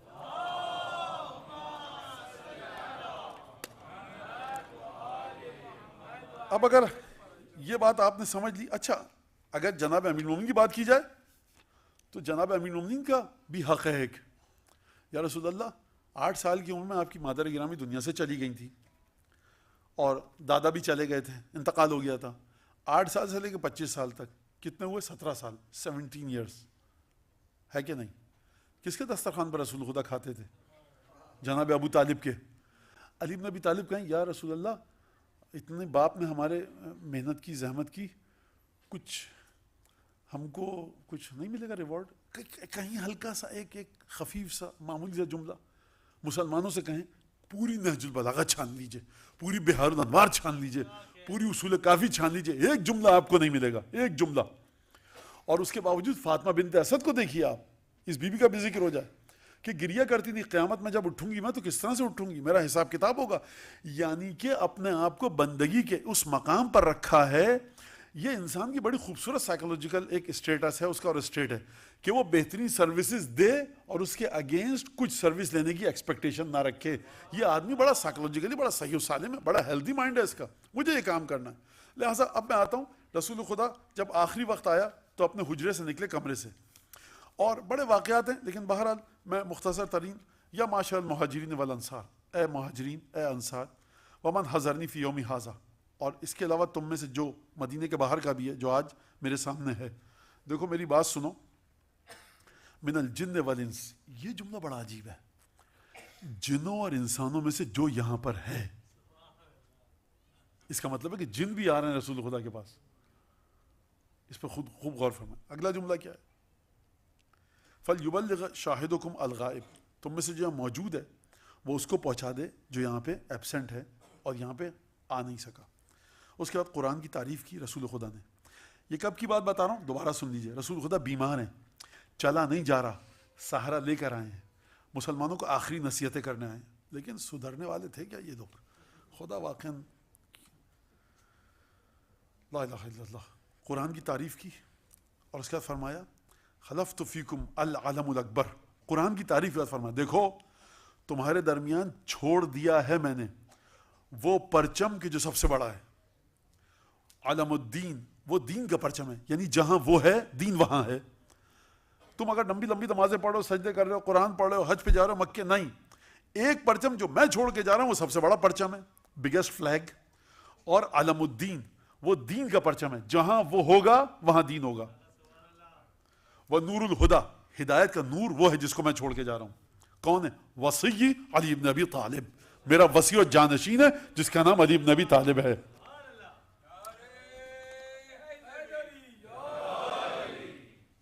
درود بھی پڑھیے رسول خدا کی بارگاہ میں جناب محمد صلی اللہ علیہ وسلم.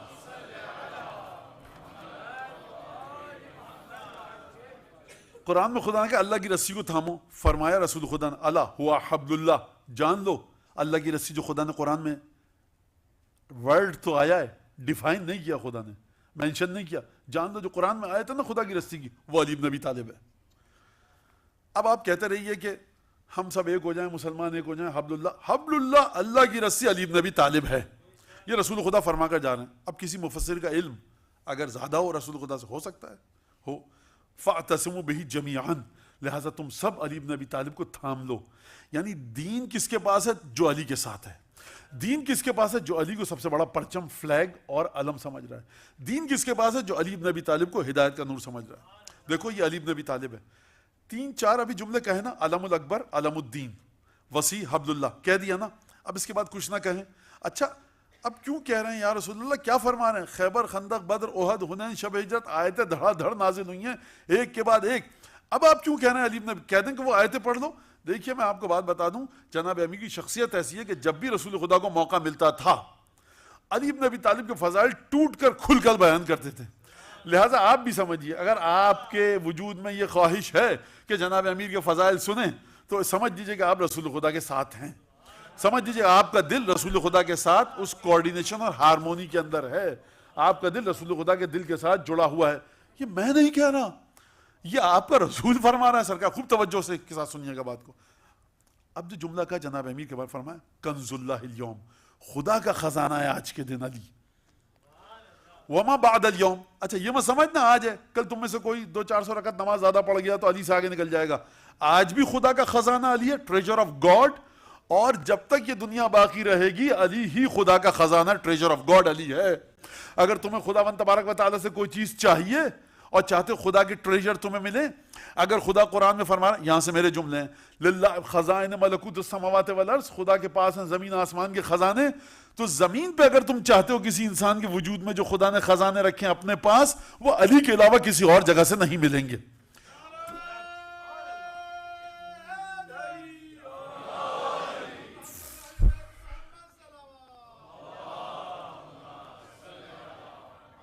من احبہ وتولاہ اليوم وما بعد اليوم, جو علی سے محبت کرے اور علی کو اپنا امام اور ولی مانے آج بھی اور جب تک علی ہے اور جب تک تم لوگ ہو, تو وہ کیا اس کو ریوارڈ ملے گا؟ فقط اوفى بما عاہد علیہ اللہ. تو یاد رکھو تمہارا ایک خدا کے ساتھ ایگریمنٹ ہے, خدا کے ساتھ تمہارا ایک پیکٹ ہے.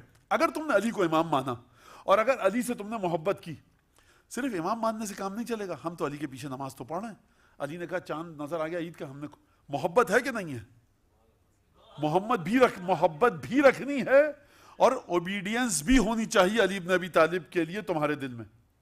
جس نے یہ کام کیا تو خدا کے ساتھ جو تم نے وعدہ کیا تم نے اس کو پورا کیا. وَأَدَّ مَا وَجَبَ عَلَيْهِ, اور تم نے خدا نے جو تم پر ذمہ داری رسپانسبلٹی دی تھی وہ تم نے خدا کو پے بیک کر دی. وَمَنْ عَادَهُ الْيَوْمَ وَمَا بَعْدَ الْيَوْمِ, جو علی سے آج دشمنی رکھے گا, یا رسول اللہ آپ کو نہیں پتا کہ کوئی دشمن نہیں, سب علی سے محبت کرتے ہیں. کہہ رہے ہیں تم میں آج دشمن ہیں علی کے, اور قیامت تک کے لیے جو علی سے دشمنی رکھے گا, بعد میں جو لوگ آئیں گے تو اس کو کیا ملے گا؟ جاء یوم القیامت, وہ قیامت کے دن آئے گا. کس طرح سے آئے گا؟ اعما و اسم, اسم کہتے ہیں بہرے کو, اعما کہتے ہیں نابینا کو. یہ معمولی لفظ نہیں ہے. ایک جگہ پر سرکار گولیاں چل رہی ہوں, بم بلاسٹ ہو رہے ہوں اور عجیب سیٹیاں آ رہی ہوں آپ کو مارٹر کی, RPG کی, وہاں پر انسان نہ دیکھ پائے اور نہ سن پائے. خوف کی بات نہیں ہے یہ, نہیں دیکھ رہا میں کہاں گولی لگ جائے گی, کتنی دہشت کا مرحلہ ہوگا. اب بتا سننے کی بات کو آپ کریکشن کر لیجئے, میں مثال دے رہا ہوں. تو اگر انسان سن رہا ہے آوازیں عجیب و غریب اور دکھ نہیں رہا, دہشت خوف کی وجہ سے مر جائے گا, وہ عجیب اس پر ایک حالت تاری ہوگی. یعنی جو علی بن ابی طالب سے بغض رکھ کر آئے گا, میدان قیامت میں اسے سکون نہیں ملے گا, گھبراتا رہے گا, ڈرتا رہے گا. اگلا جملہ سنیے آپ, اور اس کے بعد فرمایا ایھا الناس, یہ جملہ بڑا عجیب ہے, لا تأتونی غدا بالدنیا تزفونها زفا, خبردار ہے لوگوں, کل قیامت میں جب میرے پاس آؤ گے نا, اس طرح سے مت آنا کہ تم نے دنیا میں بڑی لیوش اور لائف گزاری ہو, بڑی کمفرٹیبل لائف گزاری ہو, تم نے دنیا میں بڑی بہترین لائف گزاری ہو, اور تم تو ایسے آؤ میرے پاس اور قیامت میں میرے گھر والے جب آئیں تو شعثن غور، یعنی ان کے بال بکھرے ہوئے ہوں، بالوں میں مٹی ہو، تم پریشانی کی حالت میں میرے گھر والے نہ آئیں. اس کا مطلب آپ سمجھ رہے ہیں کیا ہے؟ اس کا مطلب ہے کہ اہل بیت جس طرح دنیا میں ظلم برداشت کر کے گئے، قیامت میں رسول خدا کے سامنے اپنی اسی حالت میں آئیں گے. اور رسول خدا جب دیکھیں گے تم میرے صحابی تھے، تمہاری کچھ حیثیت نہیں تھی، تمام کی تمام سروسز اسلام کو، دین کو، قرآن کو علی اور اس کے بچوں نے دی. علی جب آ رہا ہے قیامت کے میدان میں، حسن حسین آ رہے ہیں، جعفر صادق آ رہا ہے، زین العابدین آ رہے ہیں، تو ان کے بال بکھرے ہوئے، بالوں میں مٹی پڑی ہوئی ہے، ایک عجیب ناگفتبے حالت میں آ رہے ہیں، اس انداز میں آ رہے ہیں کہ مشکلات کو جھیلتا ہوا انسان، اگر انسان پیدل چلتا ہوا جائے یہاں سے 400 کلومیٹر، جب وہ ڈیسٹینیشن پہنچے گا کیسی حالت ہوگی اس کی؟ ایک لباس اس کا تار تار ہوگا، جوتے پھٹ چکے ہوں گے، چہرہ جھلس چکا ہوگا، سن برن، سن اسٹروک، نہ جانے کیا کیا ہو چکا ہوگا. اور جب یہ پہنچے گا تو لوگ کہیں گے کیا ہو گیا، سب گھبرائیں گے، کہیں گے دیکھیے یہ ملک ہم نے بنایا تھا لیکن ملک والوں نے ہمارا حال کیا. تو خدا ان کے ساتھ پھر کیا حال کرے گا؟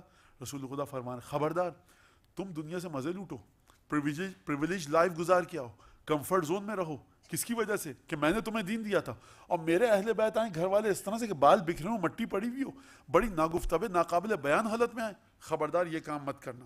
اور اس کے بعد فرمایا مقہورین مظلومین، یہ جو میں جملہ فرما رہا ہوں رسالت معاف فرما رہے ہیں کہ ان پر تم نے ظلم کیا ہے، اپریسڈ ہیں یہ لوگ، ان کو کچلا ہے تم نے، ان کے اوپر ہر ظلم کیا ہے.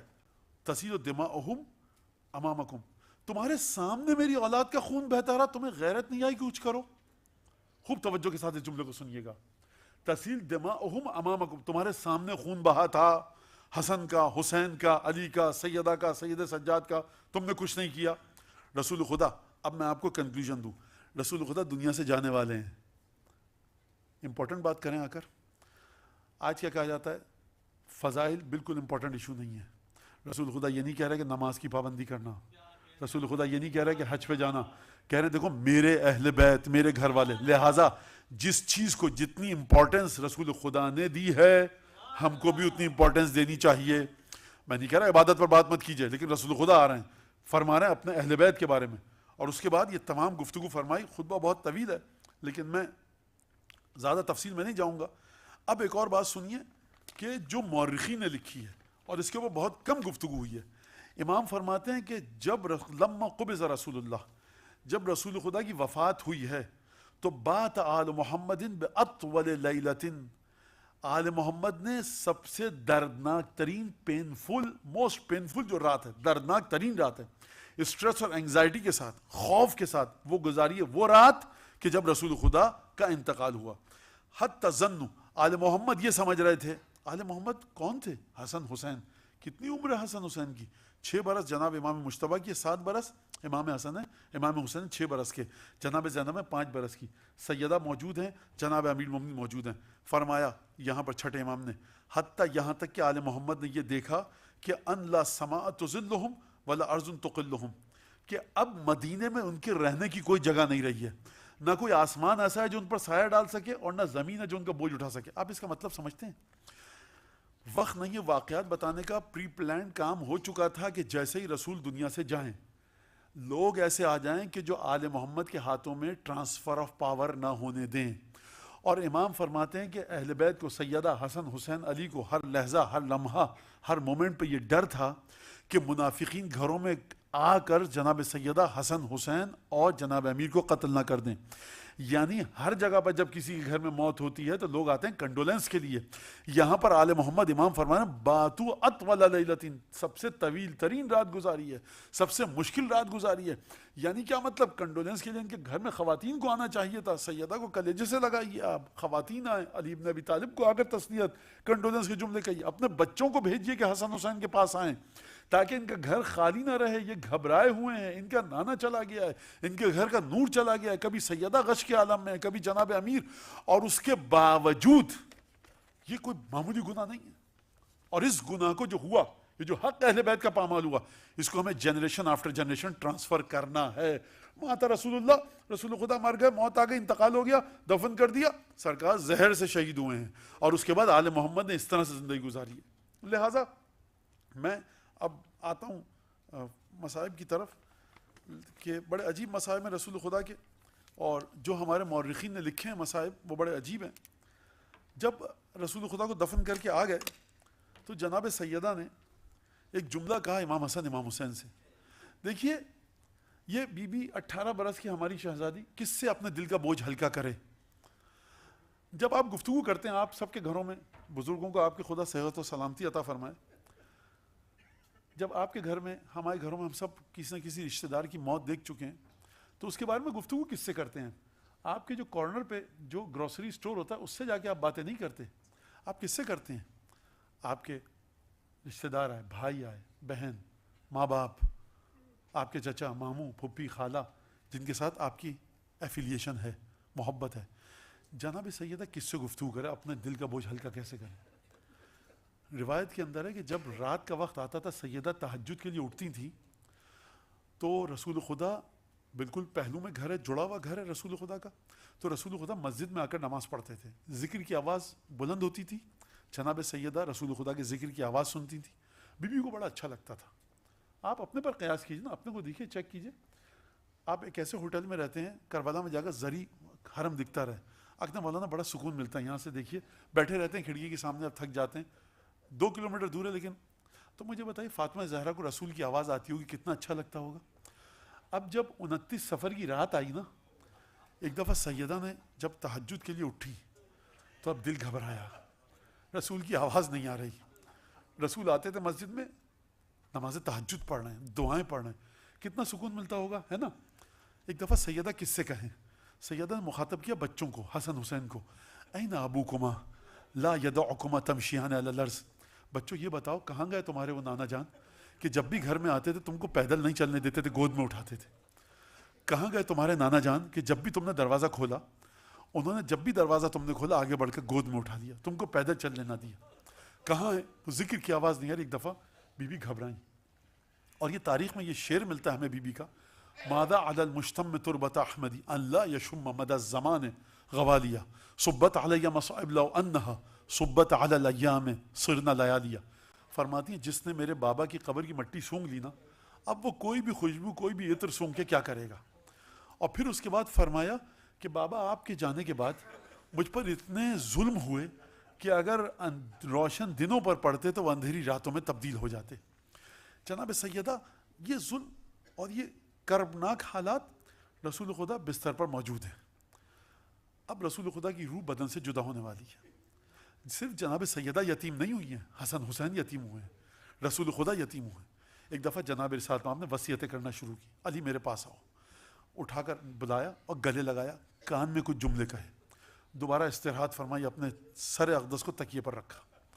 ایک دفعہ حسن حسین نے جب دیکھا نا کہ اب نانا کی سانسیں نہیں آ رہی ہیں, ایک دفعہ یہ دونوں بچے آئے اور انہوں نے اپنے آپ کو القیا, اپنے آپ کو رسول خدا کے سینے پر گرا دیا.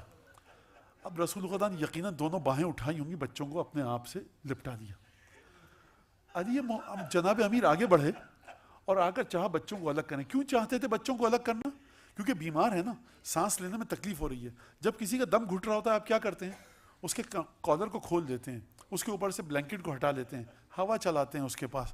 امیر مومنین نے بھی یہی کرنا چاہا, آئے کہ بچوں کو ہٹائیں.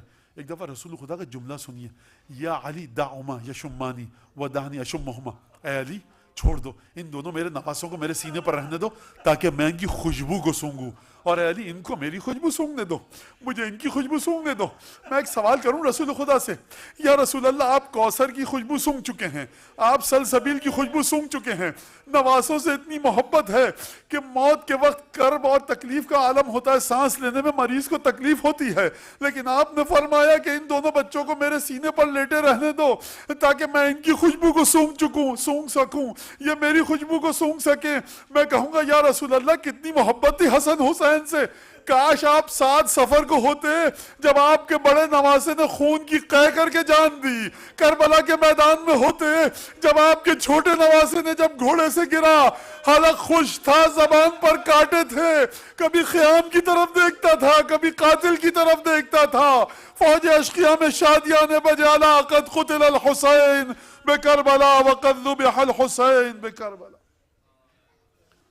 اللهم بحق محمد وآل محمد عليك صل على محمد وآل محمد وعجل فرجهم وأهلك عدوهم من الجن والإنس من الأولين والآخرين واكفنا ما همنا وارزقنا العافية ووسع أرزاقنا وطول أعمارنا مع الصحة والسلامة في الجسم والروح ربنا تقبل منا إنك أنت السميع العليم وتب علينا إنك أنت التواب الرحیم. پالنے والے اس مجلس کو چار معصومین خاصتاً جناب سیدہ امیر المومنین حسن حسین جناب خدیجہ آل پیغمبر بنو ہاشم اولاد اسماعیل سے جتنے تعلق رکھنے والے لوگ ہیں، خصوصاً ہمارے زمانے کے امام کی بارگاہ میں پرسے تعزیت تسلیت اور کنڈولنس کے لائق بنا. حضرت امام زمانہ کی بارگاہ میں اس مجلس کو شرف قبولیت سے مزین فرما. اس امام باڑ کے آرگنائزرز، بانیان، کیئر ٹیکر، جو مومنین موجود ہیں، جو مومنات ہماری بہنیں، مائیں، بچیاں، بیٹیاں موجود ہیں، ان سب کی جانب سے اس مجلس کو پروردگار حضرت حجت کی بارگاہ میں شرف قبولیت سے سرفراز فرما. امام زمانہ کے دل سے ہر دکھ کو دور فرما، ہر خوشی عطا فرما، ظہور میں تعجیل فرما.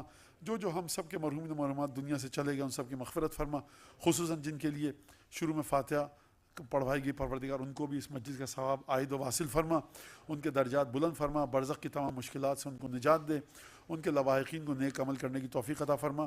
سو سلام مرثیہ مجلس پڑھنے والے ہمارے والدین، ذوی الحقوق، اعزاء، اقرباء، اساتذہ، مراج علماء جو اس دنیا سے چلے گئے ان سب کو شفاعت رسول خدا شامل حال فرما. جو زندہ ہیں صحت سلامتی طول عمر کے ساتھ ان کی حفاظت فرما. جو لوگ یہاں موجود ہیں اگر کوئی تنگ دست ہے، نادار ہے، قرضدار ہے، پریشان حال، بے اولاد، بے روزگار، کسی مشکل میں گرفتار ہے، پروردگار تجھے مظلومیت ہے جناب سیدہ کی قسم دیتے ہیں، پنجتن کی مظلومیت کی قسم دیتے ہیں، حضرت حجت کی مظلومیت کی قسم دیتے ہیں، اس کی دعاؤں کو قبول فرما اور حاجت روا فرما. دعاؤں کی قبولیت کے لیے بلند آواز سے درود بھیج دیجیے.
رسول اکرم کا دل ربا پہ ہتا مارا گیا، رسول اکرم کا دل ربا پہ ہتا مارا گیا. خیر النساء کا لاڈلا، خیر النساء کا لاڈلا بے گناہ مارا گیا، رسول اکرم کا دل ربا مارا گیا، رسول اکرم کا دل ربا بے خطا مارا گیا. مصطفیٰ کی لاڈلی نے ناز سے پالا جسے، مصطفیٰ کی لاڈلی نے ناز سے پالا جسے، وہ سرے کرب و بلا، وہ سرے کرب و بلا بے گناہ مارا گیا، رسول اکرم کا دل ربا عطا مارا گیا، رسول اکرم کا دل ربا بے عطا مارا گیا. خیر النساء کا لاڈلا، خیر النساء کا لاڈلا بے گناہ مارا گیا، رسول اکرم کا دل ربا بے خطا مارا گیا.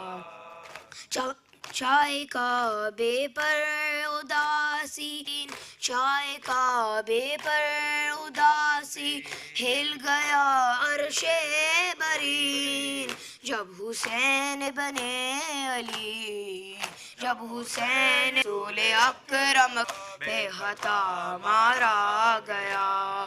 خیر النساء کا لاڈلا، خیر النساء کا لاڈلا بے گناہ مارا گیا. رسول اکرم کا دل ربا بے خطا مارا گیا. روتی ہے کلثوم زینب لاش شبیر پہ، روتی ہے کلثوم زینب لاش شبیر پہ. بینوں کا پردیس میں، بینوں کا رسول اکرم کا دل ربا بے خطا مارا گیا. رسول اکرم کا دل ربا بے خطا مارا گیا. یا حسین یا حسین یا حسین یا حسین. تیروں سے سجایا گیا تابوت حسن کا، تیروں سے سجایا گیا تابوت حسن کا، تیروں سے سجایا گیا تابوت حسن کا. یہ پھول بھی کملا گیا کہ چمن کا، یہ پھول بھی کملا گیا زہرا کے چمن کا.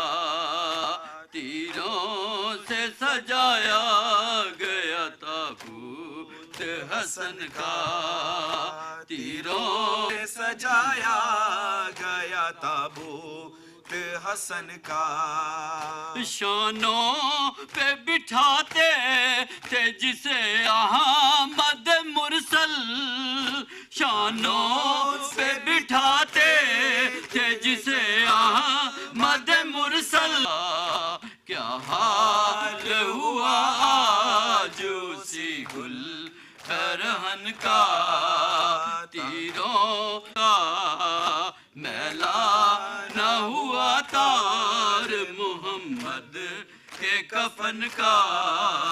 تیروں سے سجایا گیا تابوت حسن کا، ہے لاش حسن اور برستے ہوئے پیکاں. یہ پھول ہے شولوں میں محمد کے چمن کا، یہ پھول ہے شولوں میں محمد کے چمن کا. تیروں سے سجایا گیا تابوت، وہ زہر دیا جس سے کلیجا ہوا ٹکڑے. کیا خوب یہ انداز ہے دنیا کے چلن کا، کیا خوب یہ انداز ہے دنیا. تیروں سے سجایا گیا تابوت حسن کا. اخلاق کا مظہر تھا جو ایمان کا پیکر، اخلاق کا مظہر تھا جو ایمان کا پیکر.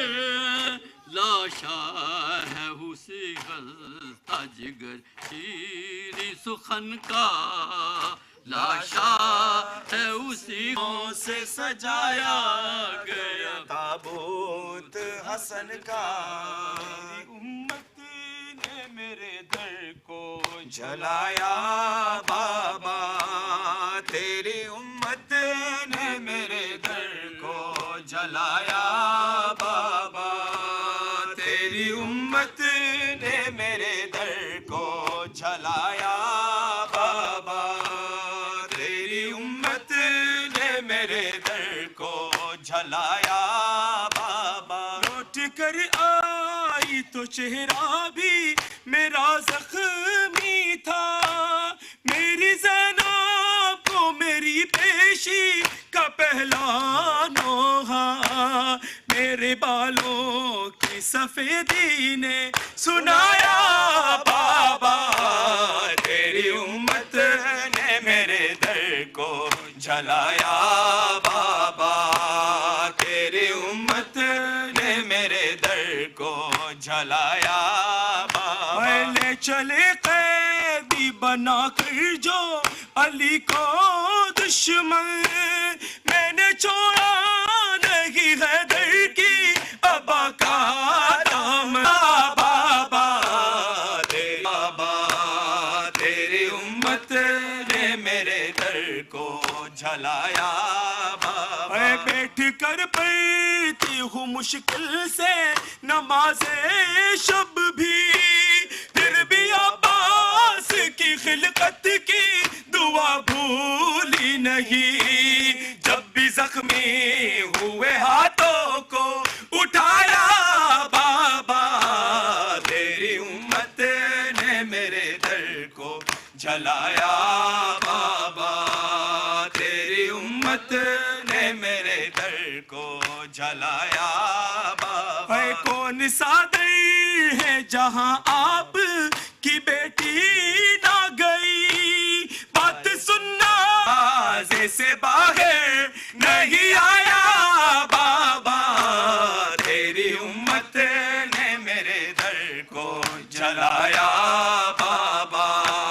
تیری امت نے میرے در کو جلایا بابا۔ اے زخمی حالت میں بھی دہلیز سے باہر آئی، اور علی ولی اللہ بچا کر لائی۔ عہد جو میرے کو جلایا بابا، پھر وہ جلتا ہوا در مجھ پہ، پھر وہ جلتا ہوا در مجھ پہ گرایا بابا، جلایا